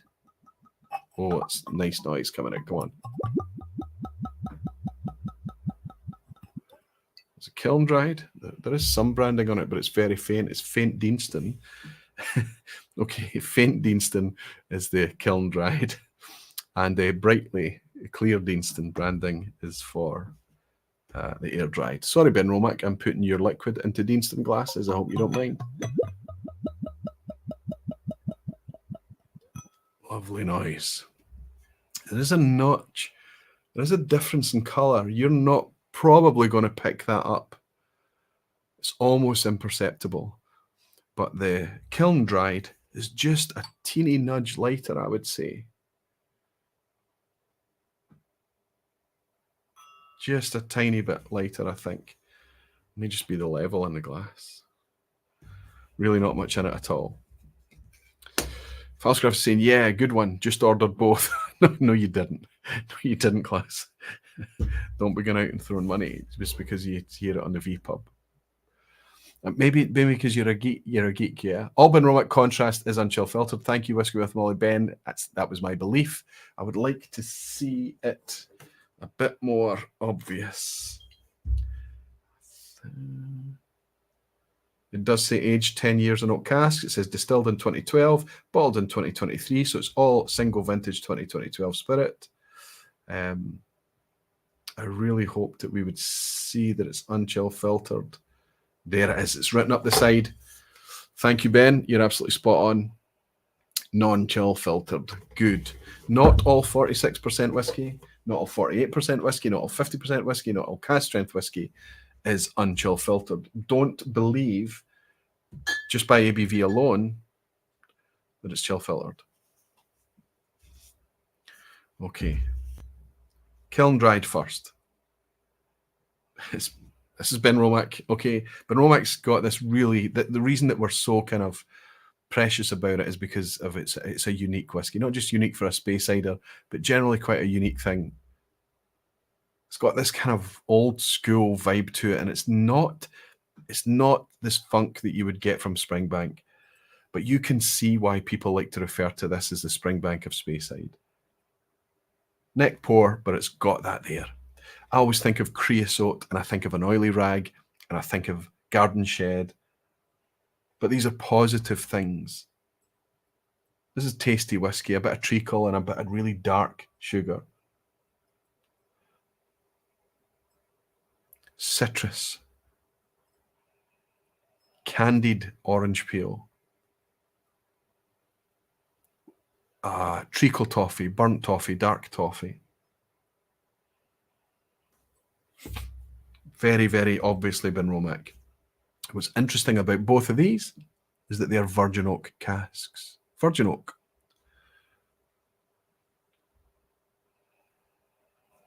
Okay.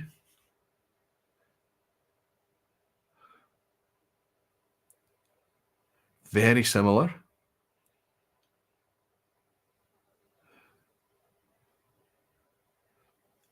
I feel like this, and where am I now? This is the air-dried one.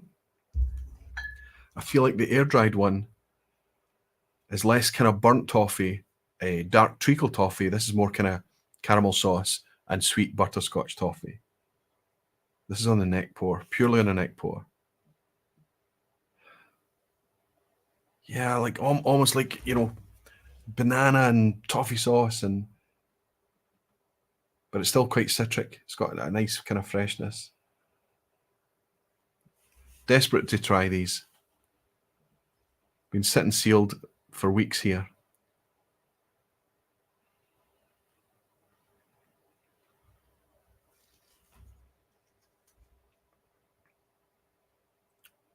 Before I even make any notes. Good whiskey. Good whiskey. Is it kiln dried? Go for the air dried now.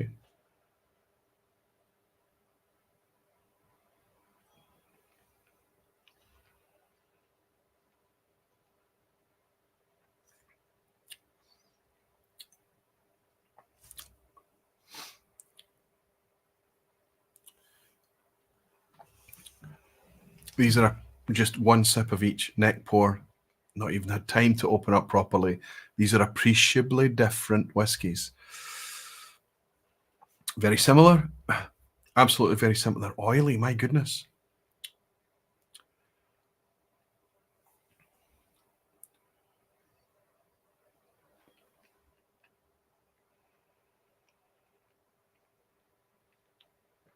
Cracking mouthfeel. Lots of oiliness.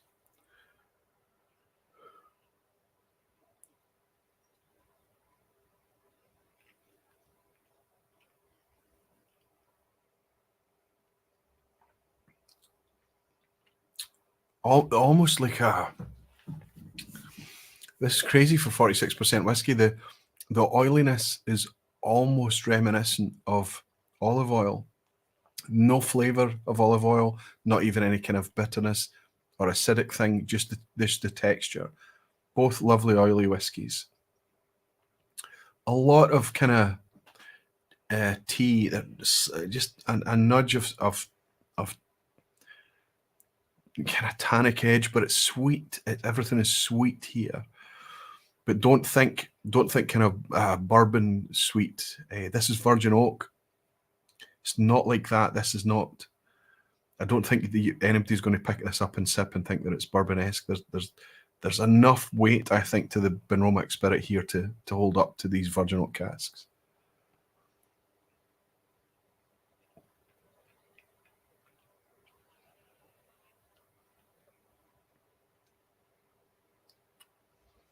Trying to focus on the difference between the two.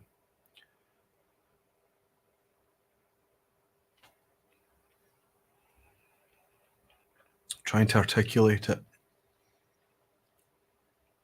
So what we've got is a darker sugar, darker toffee, even darker fruit, candied orange, that kind of thing. And here things are lightened ever so slightly. This is the air-dried one. Even maybe a wee bit of dryness. This is the level of geekery that we're at in 2023. They've gone out and they have sourced their casks made of American oak, virgin oak casks, and before they can be coopered, the oak has to be dried. Typically, it would be air dried for some years. You can kiln dry it to accelerate that drying process, and potentially what they're experimenting with here, or what they experimented with back in 2012, both of them are 2012, both say aged in 10 years, and both are bottled in 2023. So both identical ABV, everything else. What they're trying to say here is that now that they've been experimenting, rather than them decide which is better, put it out to the community, put it out to our customers. Let our customers taste what we are doing, not what we are doing today in 2023, but what we were doing 10 years ago. Because today in 2023, we've got invested whiskey geeks buying and enjoying our product. And we think that they might want to taste this. Whiskey with Molly Ben has bought 5 Aquavitae memberships for the community. Thank you so much for your generosity, Ben. And Graham Fraser is celebrating being a member of the Barflies for 41 months and saying an epic, imminent Jimmy Leg. Enjoy, buddy. Fantastic. An epic visit, imminent Jimmy Leg. Enjoy, buddy. Thank you very much, Graham Fraser, for being a barfly, and thank you, Ben, for being a generous barfly. And we're all looking forward to Jimmy Leg coming along. These are remarkably easy to drink whiskies. And I thought with 10 years in virgin oak, I would just be wanting to talk to you about the cask. And yeah, a lot of the sweet notes, the sugary notes, the toffee notes, that's going to be all kind of notes brought from the cask.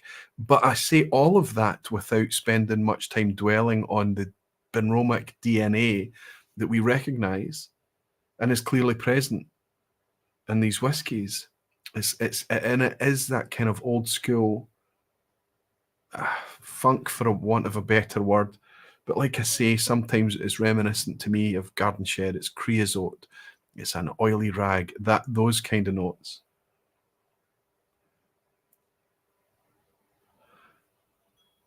Canvas, even. But that's me going searching for something. If I just listen to the whiskey that's in the glass, these are just lovely, enjoyable whiskies. So similar, and yet ever so slightly different. If you were to ask me to pick a preference, I think it's impossible.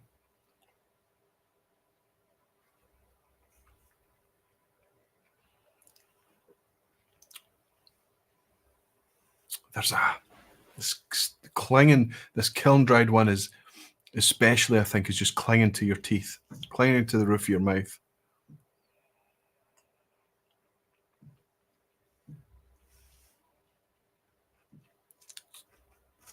Enough.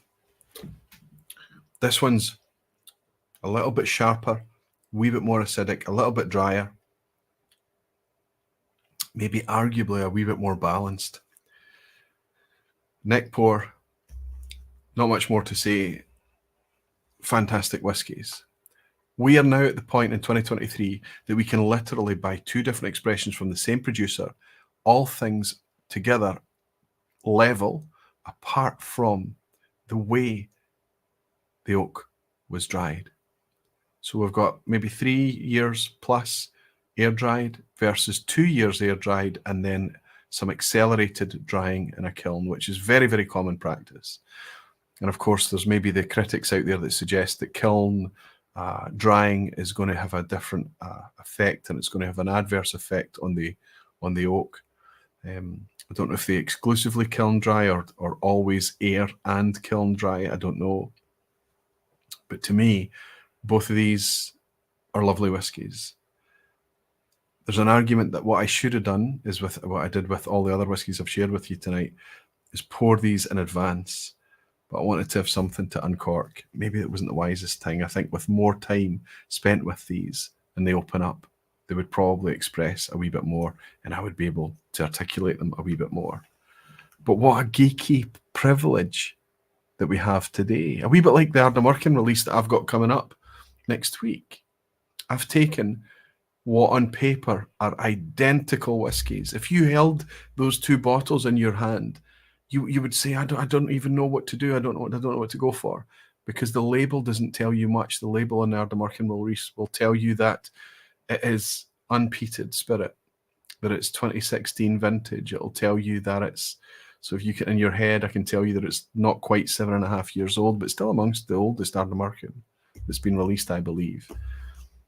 But how do I tell the difference between these? Well, the idea is not. The idea is that it's refill cask. ABVs are identical. Vintage, spirit, everything is identical. There's nothing differentiating these two bottles of whiskey except the previous incumbent of the refill cask. It's not a refill cask. It's an ex-Scotch whiskey cask. And the effect that those two different hoggies, they're both hogsheads, have had on that 7.5-year-old, not 7.5-year-old, 7-year-old spirit is remarkable. And I think it will make you reconsider when you hear the words refill. It's such a broad brush thing, such a broad brush thing. I think that it's that the fact that they've let me release those two casks in a contrast like that is just remarkable. I think, again, the only reason that we were feeling that that could be something that the community would be interested in looking at is because of the environment that we live in whiskey in 2023. Peter Lacey, good evening, sir. Good to have you in, Peter. I know you've probably put in a decent shift at work today. It's great to welcome you here. Aye, laddie, whiskey nerd, Rombout, so good to see you. Feel like it's been a wee while, my friend. Good to see you. And been here since the beginning of the stream. Been enjoying 2 Japanese drams from the Matsui and enjoying the chat and feed. Thank you. Thank you, Rombout. I hope you're keeping well, my friend. Whiskey with Molly Bendison, kiln dried for me, Aquavite. You're going for the kiln dried, which is this one. A wee bit richer. Do you feel it's a wee bit richer?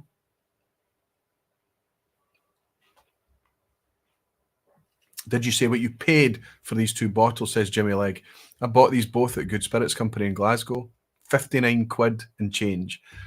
Because I bought them off the shelf, they would have given me a Whiskey Club discount, so I probably paid, I don't know, 58 quid or something like that. But I bought these both at Good Spirits Company in Glasgow. The retail for these is 60 quid, 62 quid, something of that order. Black Venice saying, from the notes you're describing, is that peated Benromach? I think it's lightly peated Benromach. But you're asking the wrong guy, Conrad, because I suffer from peat blight at the best of times. So what I tend to do if I'm trying to get to the peat, and it's just because of how much peated whiskey I drink, or just over time, it's kind of weird. It's like it's a bit like how you dial out spice in curry. It's a bit like how you dial out bitterness in coffee and hops in beer. All of these things you taste past once you get used to it. That's what peat can do, is for me specifically in whiskey. But what I do to get past it is I sip in contrast, yes. But when the empty glass, or when there's only a wee drop left, especially if you cover it, if you put a wee glass topper on the top of the empty glass, and then you go back to it, that's when the smoke comes through. I'm going to say there is a wee bit of smoke on this.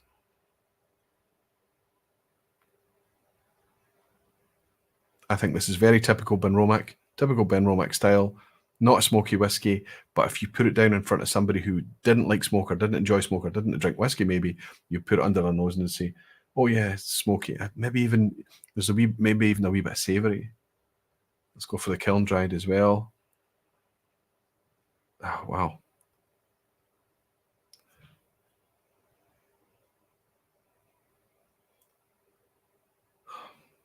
Yes, I think they're a wee bit smoky. Don't know if that helps you at all. Donald Pascal Tim is saying now that those casks have been dumped, they are first fill ex malt casks. Put some spirit in there for 12 to 15 years, and now we're talking. Tim, absolutely. I think that these casks would still probably potentially be a wee bit active, but I agree with you. Not being an expert in those type of things, what we've got here then is absolutely supposedly a refill cask, but it's virgin oak to refill. Usually we get ex-bourbon, which becomes first fill before it's refill. So it's always kind of thinking about what the previous incumbent has been. Oh my goodness, Danny Hebbington, what are you doing? He's bought me a massive, generous dram. That's incredible. I'm not going to make Legfest, so do me a favour. Get Jimmy a bottle to take home and hope you have a blast. There's something I'm going to have to write down. I'm going to have to tie a knot on my pinky here for that. Right, here's the pen. Danny, that's so generous of you.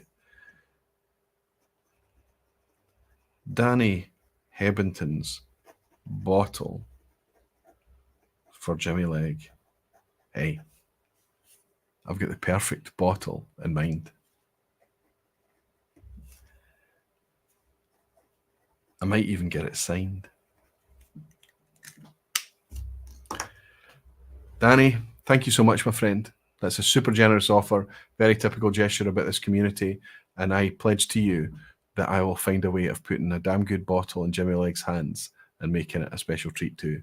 Slancher Danny, thank you. Don't know that Jimmy deserves it. See what he says.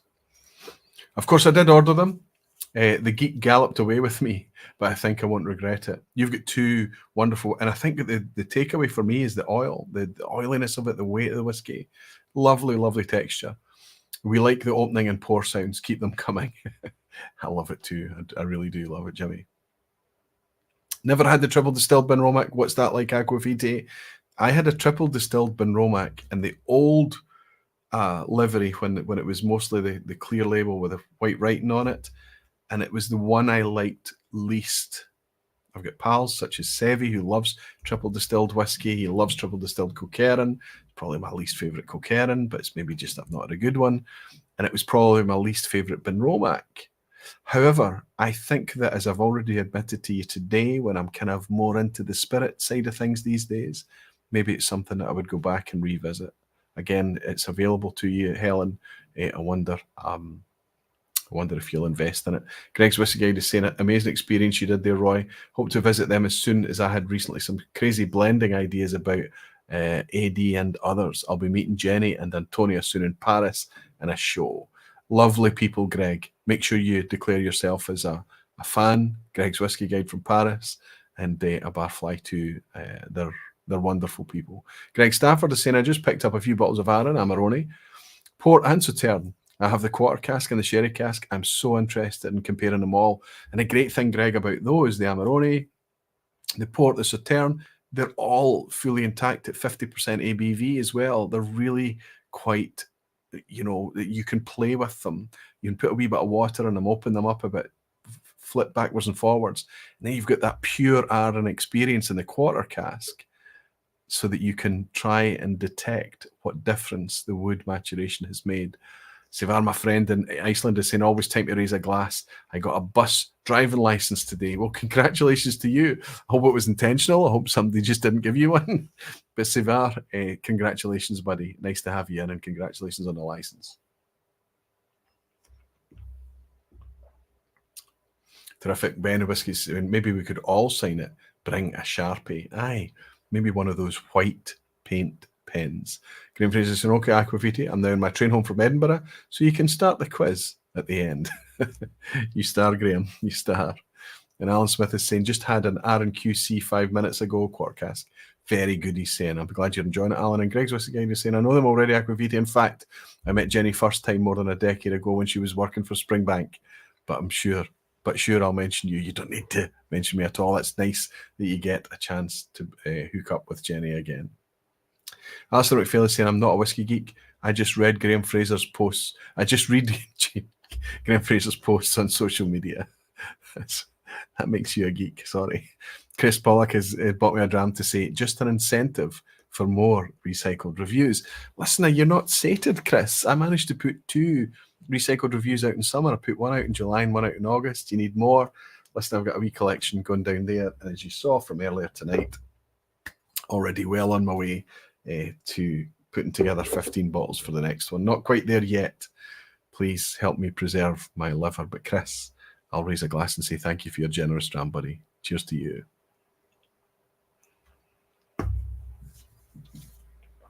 Terrific stuff. There is a quiz at the end. Almost coming up to the 2 hours mark, so it's time to put the wheels on the quiz and get it going. Please consider staying for the quiz at the end. Almost 300 of you still in. Thank you so much for your support.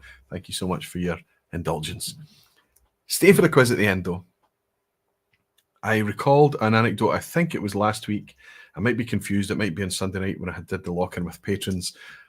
But I shared a story about a fella, Darren, in the States, and we got chatting over the quiz at the end and things like that, and he admitted that he hated it, tried it a couple of times, did really poorly, stuck with it, started to get quite excited about it when his scores were getting a wee bit better, and he realised he was just learning by osmosis, just absorbing the knowledge in the community and in the chat backwards and forwards. And then he started to become quite competitive with it. Because he's in the States, he picks it up on the weekend, so he's not ever playing along live. But it was nice to get that input. It was nice to get that feedback, because for me, the quiz was originally a mechanism to draw the vPub to a tidy end, just a way to kind of finish and say, okay, we'll finish on a quiz and then say goodnight to everybody. But it's become a thing, and I like it, and I enjoy it, and I hope you do too. It's a way for me to get ideas across and messages across, news across, a way to plant little seeds of interest in wee nuggets here and there and things. But I think it's just, more than anything, a bit of fun. Did you see Neil's crazy long recycled review video? The whiskey trials, by the way? Hey, no, I did not. Is Neil still doing his content? The whiskey trials? I recognise the channel. I've not watched it in a long, long time. Greg, I didn't see it. I'll need to have a wee look. And Savar is saying, I'm staying for the quiz, going for 5 out of 10. Perfect, big guy. You got your license today. You're going to get a 5 out of 10, surely. Okay, let's see how we're doing. Let's pull up the quiz at the end. Remember, it's always multiple choice. You only need to share the score if you want to share the score. It's down to you. I'll get rid of this wee banner, the strapline. I always forget those. We don't need it. You're not playing against anybody else. It's just, what's going on? What's going on? Rob is just, so earlier when I saw that red thing coming up, I didn't even know what it was, but it's clearly super, super generous folk getting involved remotely in Legfest. Too Slow, my pal Rob from the States, good to see you, Rob, has just bought Jimmy Leg a very generous chunk of a bottle of whiskey. That's just now amplified the bottle that I have to get Jimmy Leg. What's it going to be? Amazing. Too Slow, Rob, thank you so much for that super, super generous gesture. Rob, you're always around. You're always one of the first commenters to come in after the live stream and say, thanks, Roy. Thanks, Roy. Thanks, Roy. It's almost metronomic. I love having you around here. I love having your support. That's a ridiculous gesture, but Jimmy and I will both make the most of it. We appreciate it, Rob. Thank you. All right, are we good? I hope we're good. Let's bring in the quiz here. See if that's any better there. Still read that, hopefully. 10 questions. Pass mark is always 5. Multiple choice. Playing against yourself. You know the drill, right? Question 1. What are we dramming from James Palmer as well? James, it's been brilliant to welcome you here. First time that you've been on a vPub too, buddy. It's terrific to have your company. and it's terrific to see your face live in the vPub. Cheers, James Palmer. Thank you. Tearing through these Benromachs. They are very, very easy to enjoy. The texture is fabulous. Question 1. Good luck, everyone. Which of these are distilleries which have been associated with the Bell's blended whiskey brand? We're looking for which of these distilleries have been associated with the Bell's brand. Should be quite easy for you all. A. Inchgower in Speyside. B. Blair Athol in the Southern Highlands. Or C. Dufton in Speyside.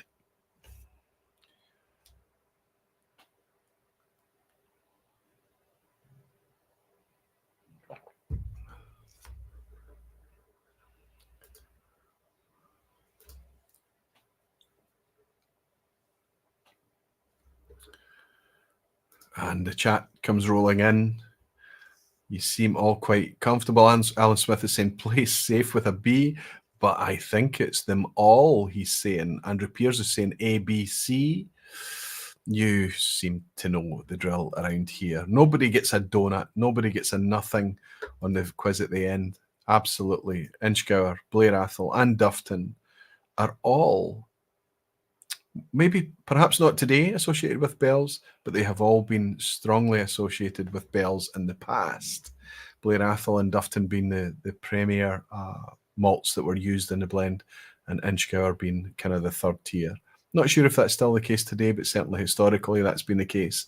So hopefully it's not just a case of a freebie question, but then it's another wee nugget that you pick up. They're all owned by Diageo, who own Bell's, and they've all been involved in Bell's. You know, the Inchgowers in Speyside, Duftons in Speyside, Blair Athol is in the Southern Islands. All of these things that we learn, that's not even touching the things that you're sharing in the chat as well. Alistair McPhail is suggesting that we listen to the Dramface podcast. There's a new Dramface podcast coming out next week, episode 24, which draws the second season to a close. It's been a long season. I think it's been about 8 months. But yeah, I hope you're enjoying it too. Question 2. According to Charlie McLean's Wikipedia and Ingvar Ron's Malt Whisky Yearbook, Knockdhu distillery is in which region? Knockdhu is, of course, Annock. Which region is Annock from? A. Speyside. B. Highlands, specifically Eastern Highlands. Or C. Both? They disagree. A. Speyside, B. Highlands, or C. I'm suggesting that Charlie McLean and Ingvar Rond disagree. Blair Athol has a bell-shaped shrubbery in front. Very Monty Python. Yes, and it's absolutely covered in ivy too. There's quite a lot of work involved at Blair Athol trying to keep all that ivy in check. Greg's Whisky is saying, forgot, maybe because we don't get bells here.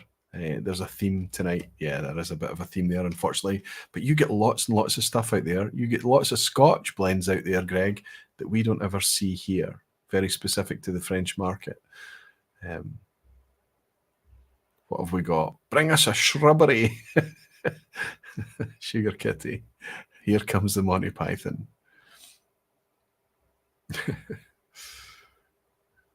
Graham Fraser saying, no, it's not ivy, it's wisteria, Roy. I absolutely bow to your greater knowledge, my friend. Graham Fraser is like, I mean, the man's incredible. The humility of you as well, Graham, it's incredible. It's great to have you as part of our community. The knowledge that's in that noggin, right? Okay, everyone. Of course, I'm looking at C. Hopefully the second question in, it should be, you'll be questioning it and saying, why has he put that in as an option? But yes, in Ingvar Ron's Whisky Yearbook, it's listed as Speyside, and Charlie McLean's Wikipedia, it's an Eastern Highland. I think in modern times, I am of the understanding that they tend to refer to themselves as a Highland, but they're on the border. They have the ability to choose both because of the parish that they're in. So it's up to them whether they want to identify as Highland or Speyside is how I believe it. But they disagree. C is the answer to that one. Theoretically, because of that, if you answered A or B and you were adamant that you wanted to frame them as whatever you answered, you can take the point. Question 3. Which 1820s distillery is said to have the most complex distillation regime? It's got 6 stills. All of them are a different size and shape, and they're all connected to worm tubs, and they're all operating partial triple distillation. What distillery from the 1820s am I talking about? A. Auchentoshan, B. Springbank, or C. Mortlach? Graham Fraser is saying, hoping to get there soon. Aquaviti, wink. Where? Get where? What have I missed? Or what continuity have I tripped up on, Graham? Sorry, buddy.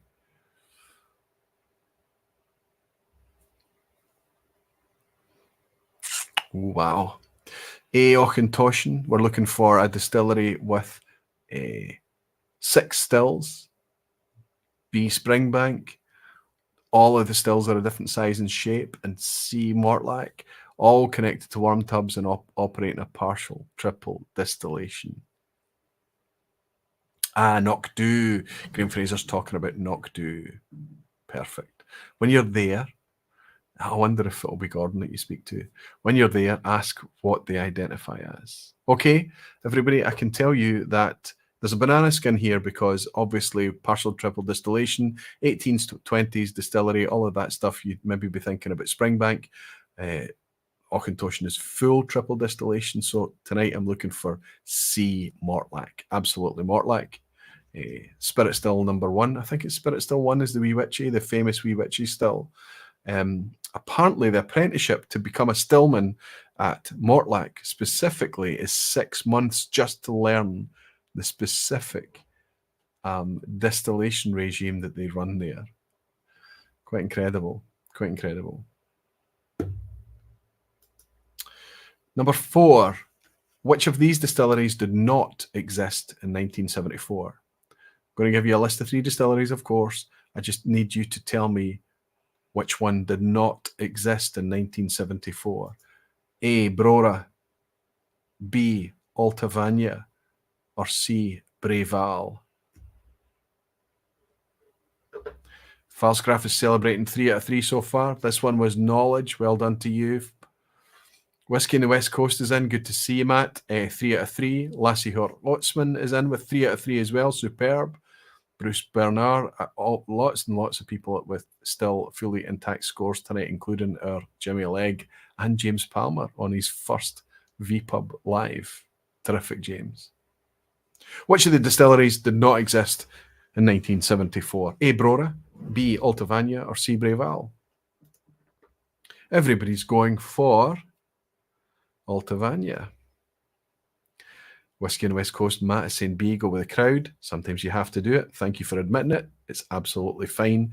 Play. Sometimes the banana skins can trip you up, though. And Andrew Hammaker is in as well. Good to see Andrew. B, despite drinking an SMWS Breval right now. He thinks it's Altavania. Absolutely, it's Altavania, but it's also Brora. Technically speaking, Brora, as a distillery in 1974, didn't exist. It was Clynelish Distillery, of course, the original Clynelish that was brought back to life. And then eventually when the malt stock started to build up, they couldn't keep selling it as Clynelish and Clynelish because it's coming from 2 different locations then, single malt. So they had to rename what was made at the old Clynelish Distillery, Brora, and that came about. That Brora name for a distillery, not for the town. The town has always existed, of course. That came around in 1975. So technically speaking, if you said A for Brora, you get the point. Altavania was 1975, whereas Breval, or sometimes known as Braes of Glenlivet, was 1973. Let's move on to the picture question, where things get tough unless you're Graham Fraser. This is one of his images. We're looking at a still house here. We're of an elevated position, so we're either up on a very tall selfie stick, and I think down on the right-hand side, we have a precarious Dave, and just ahead of him could be Neil, sorry, I think it is. I think it's Neil Cochrane. I think it's Neil Cochrane. 2 barflies in the shot here. but that makes sense. Two buddies of Graham Fraser too. Alistair McPhail is saying, Knock do regard themselves as a Highland, according to my bottle of Annock 18.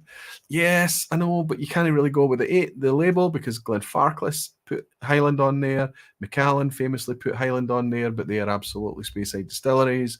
So what we want to ask is that you're not what you put on the label. And yeah. Graham Fraser saying, yes, it is Dave and Neil. Brilliant.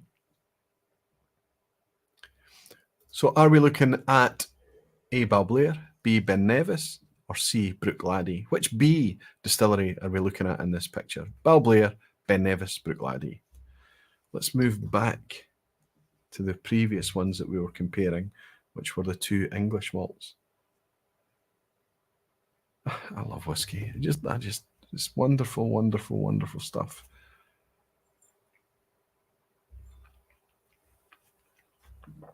Flavour, flavour, flavour. Sevar, my friend from Iceland, is celebrating being a member of Barflies for 16 months and saying Graham Fraser is a star. I have to agree with you, Sevar. I'm glad he's a Barfly. Almost all of you getting this right this time. Mark is saying, sorry, I want to say C, but I think this warrants a banana skin if it's not. I can tell you that look at the colour of the floor. Very Brookladdy colours, isn't it? Because it is indeed Brookladdy. Ugly Betty is just out of sight.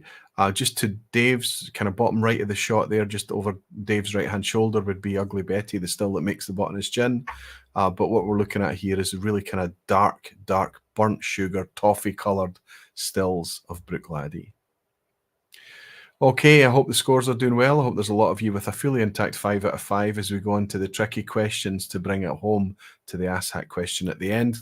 Question 6 is Tamdhu Distillery has recently released their 3rd edition of which expression in their prestigious collection? It's a Dramface question. If you read Dramface, it's not a review. It's a news story on Dramface. In Dramface, we have features, we have news, and daily reviews dropping every weekday. I hope you are all aware of dramface.com. There's also a podcast there as well, which lots of people seem to have a lot of fun listening to.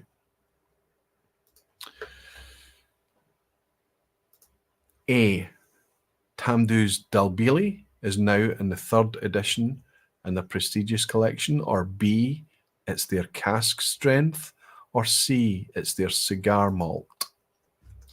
Which of those is on its 3rd edition?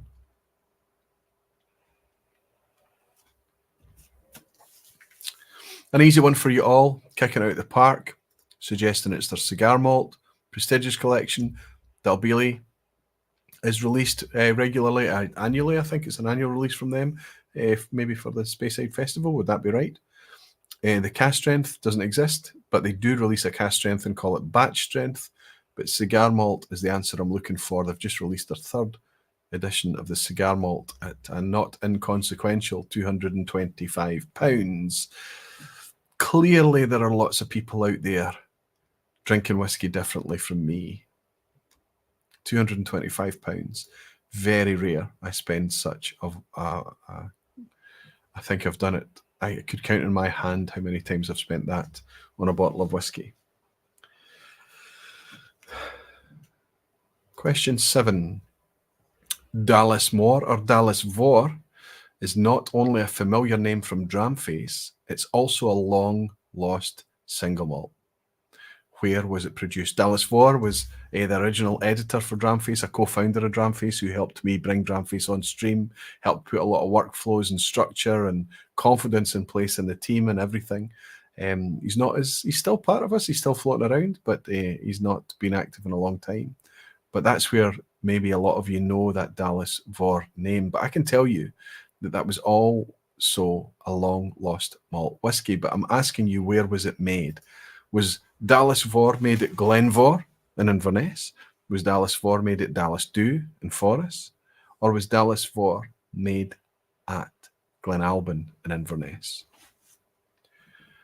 Glenvor, Glenalbyn and Milburn, part of the triumvirate of Invernessian distilleries. They have distillation back in the city now with, I can't remember the name of the distillery. Something Vesht. Oh, wow. So there's distillation back in Inverness again.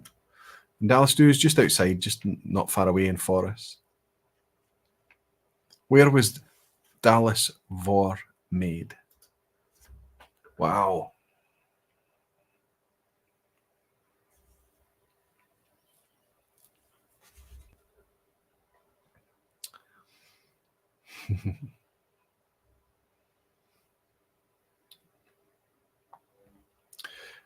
Does get trickier, doesn't it? The second half of the quiz always gets trickier. I can tell you that Dallas 4 was a legitimate single malt whiskey produced at Dallas Dew in Forres. Graham Fraser was spot on. He's saying it had to be B, surely. He was correct.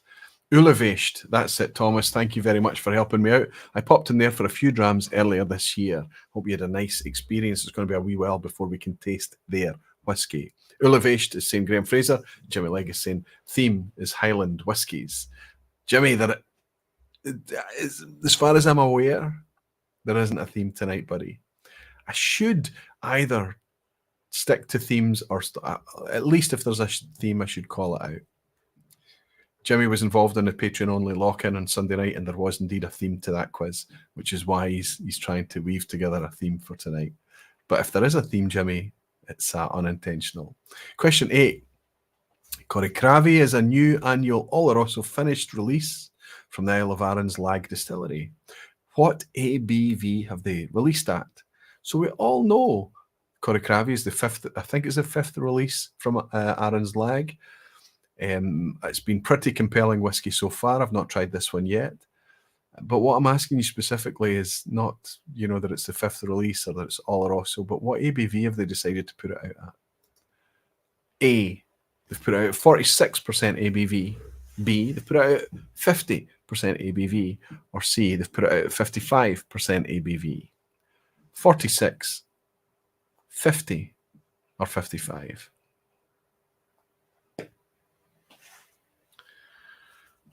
Five is my lucky number. I do enjoy the number 5. I don't let it lead to too many decisions. Tony Nelson, good to see you, Tony, suggesting that they're copying me. No. So the Ardnamurchan releases will come out at 55 percent ABV next week. So Tony's suggesting that it's C.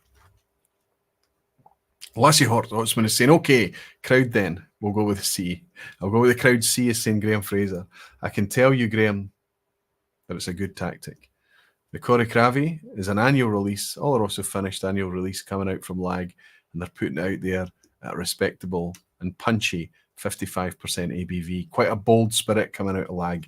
Really exciting stuff. Again, another unique take on whiskey. Question 9, second from last. I hope it's holding together for you all.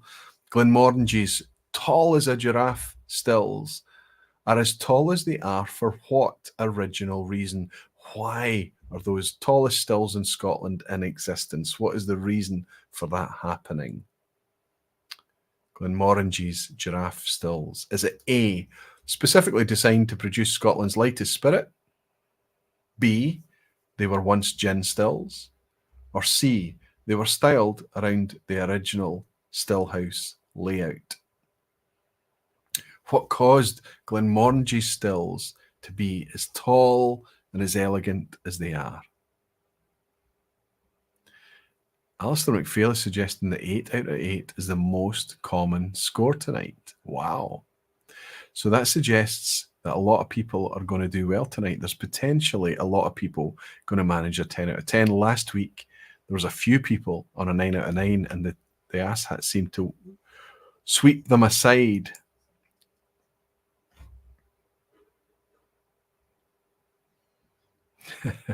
Greg's Whiskey Guide is saying, don't tell me it's not B, or I'll kill you, lol.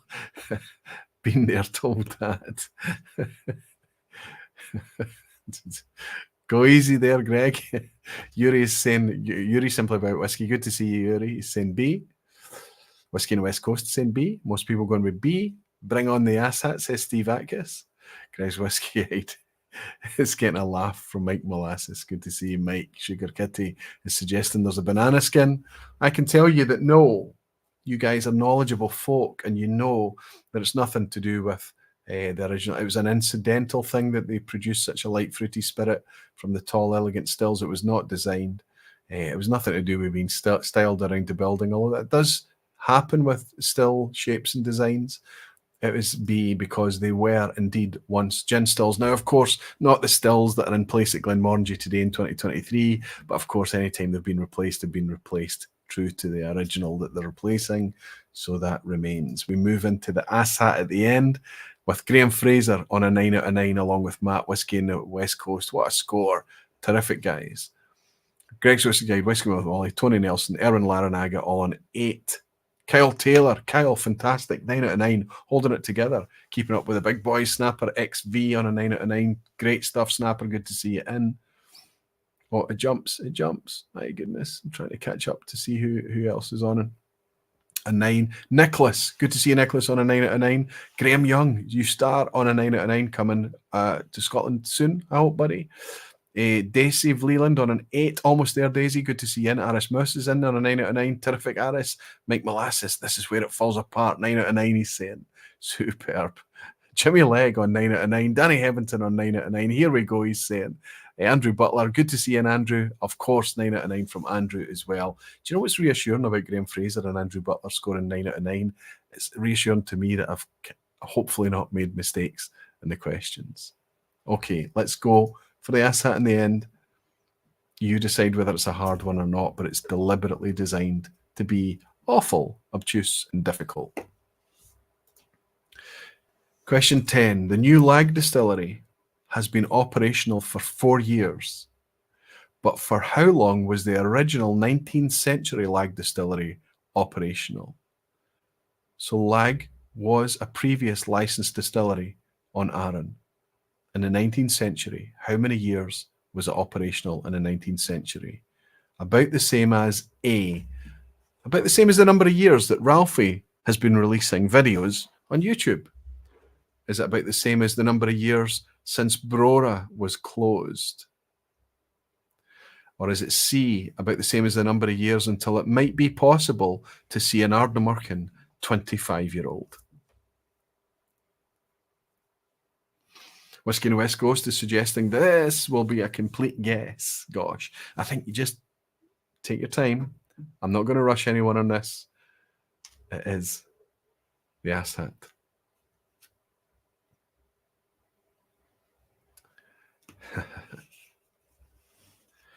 There was a Lag distillery in the 19th century. I think the founding year was the 1820s, but I'm not sure. This was a question that I put together today. You would think I would remember these stats, but hey.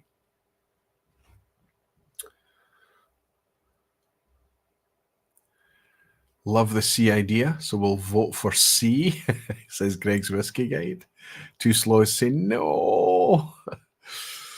Thomas F is saying A because Ralphie. Peathead is saying, lucky you don't need knowledge for this, plain stupid guesswork. I don't know, Peathead. Frank, slow down a wee bit, buddy. Kilco Whiskey Music. So good to see you, Brian. How are you keeping, buddy? You doing well? Fantastic to see you in here. I saw you hanging out with Irene Tan and everyone recently. Good to see you in. Mama Kilco has surgery today, and all seems to have gone well. So I'll be pouring some of your Loch Lomond to pick once my dry week is over to celebrate. In the meantime, I'm going to raise this glass and say nice to welcome you in, Brian, and I wish all the very best for Mama Kilco. Cheers to you.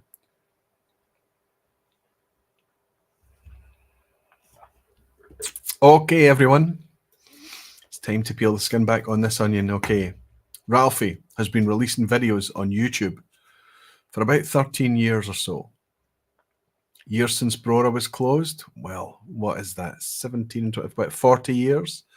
And years it might be possible to see an Ardnamurchan 25-year-old. Well, they're about 8 years old in just now, so we're looking at another 17 years. I can tell you that the Lag distillery in the 19th century was only operational for 12 years. So it's about the same as the amount of years that Ralphie has been releasing videos on YouTube. So if you answered A, that is the answer to the asshat for tonight. How many people managed to survive? How many people managed to hold it together for the 10 out of 10? Now, James Palmer, is celebrating. He's saying, woohoo. Does that mean, James, that you've managed to get a 10 out of 10?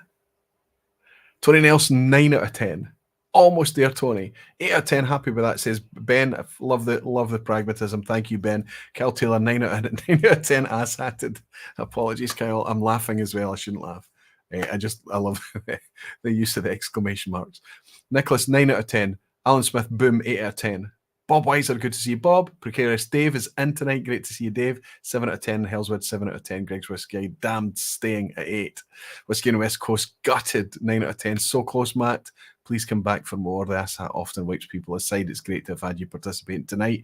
Save Aris saying, very Scottish. Ralphie been releasing videos since 1562.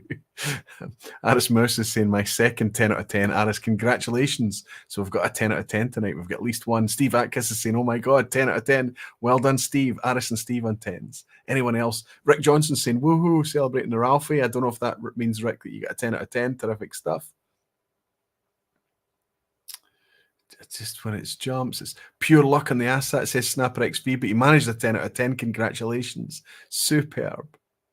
That was a tough one, Aquavite. 9 out of 10, but I still like you, says Jimmy Legg. That's appreciated, Jimmy. Daniel Caballero saying 9 out of 10. Pretty lucky today. I can't complain. Well done, Daniel. Fantastic to welcome you here. A grain of malt, 9 out of 10. So close. That's James, isn't it, in Sweden? So good to see you, James. So close. Steve Atkins is celebrating. Yuri, happy with a 9 out of 10. Any other 10s? Any other 10s? Some people don't post that they've got 10 out of 10 because they're running around the room with their t-shirt off, whipping round. Alan Smith is saying, well done, 10 out of 10, folk. I agree with that. And Alistair McPhail is saying, running around the room. There you go. Right on cue, Alistair. Peter is saying, and with that, I call it a day. Thanks as always for organising Aquavite. And to all of you, see you in 2 weeks. I am in Scotland next week, Slanchava. Well, I'll maybe get to see you next week, Frank. So there we go. I think that the reason that we're seeing so many innovative products out there from Innovators in 2023 is because they know that there's an audience out there receptive to these really quite interesting, sometimes really quite nichey and geeky ideas. And I say, more of it, please. The more we can understand the product, the more we can get a peek behind the curtain, the more we can understand what's happening and the reasons things are, the more that we can enjoy whiskey in peace. For me, I'm looking forward to, I apologize, not only the events that are coming up at the end of September and throughout October, the Oswas and Legfest and the festival and everything that's happening. I'm looking forward to these sacrosanct little pockets of time that we put together on a Thursday night in the weeks ahead. Of course, I'll be back here exactly a week from tonight for another vPub. But until then, I'll thank you all for your magnificent support, all your drams, all your barfly support, all your patron support, all your comments, all your likes, all your everything, your positivity. I love it. I love you all. I'll raise this glass. I'll see you next week. Slanchava, beautiful whiskey folk, dedicated barflies. Cheers.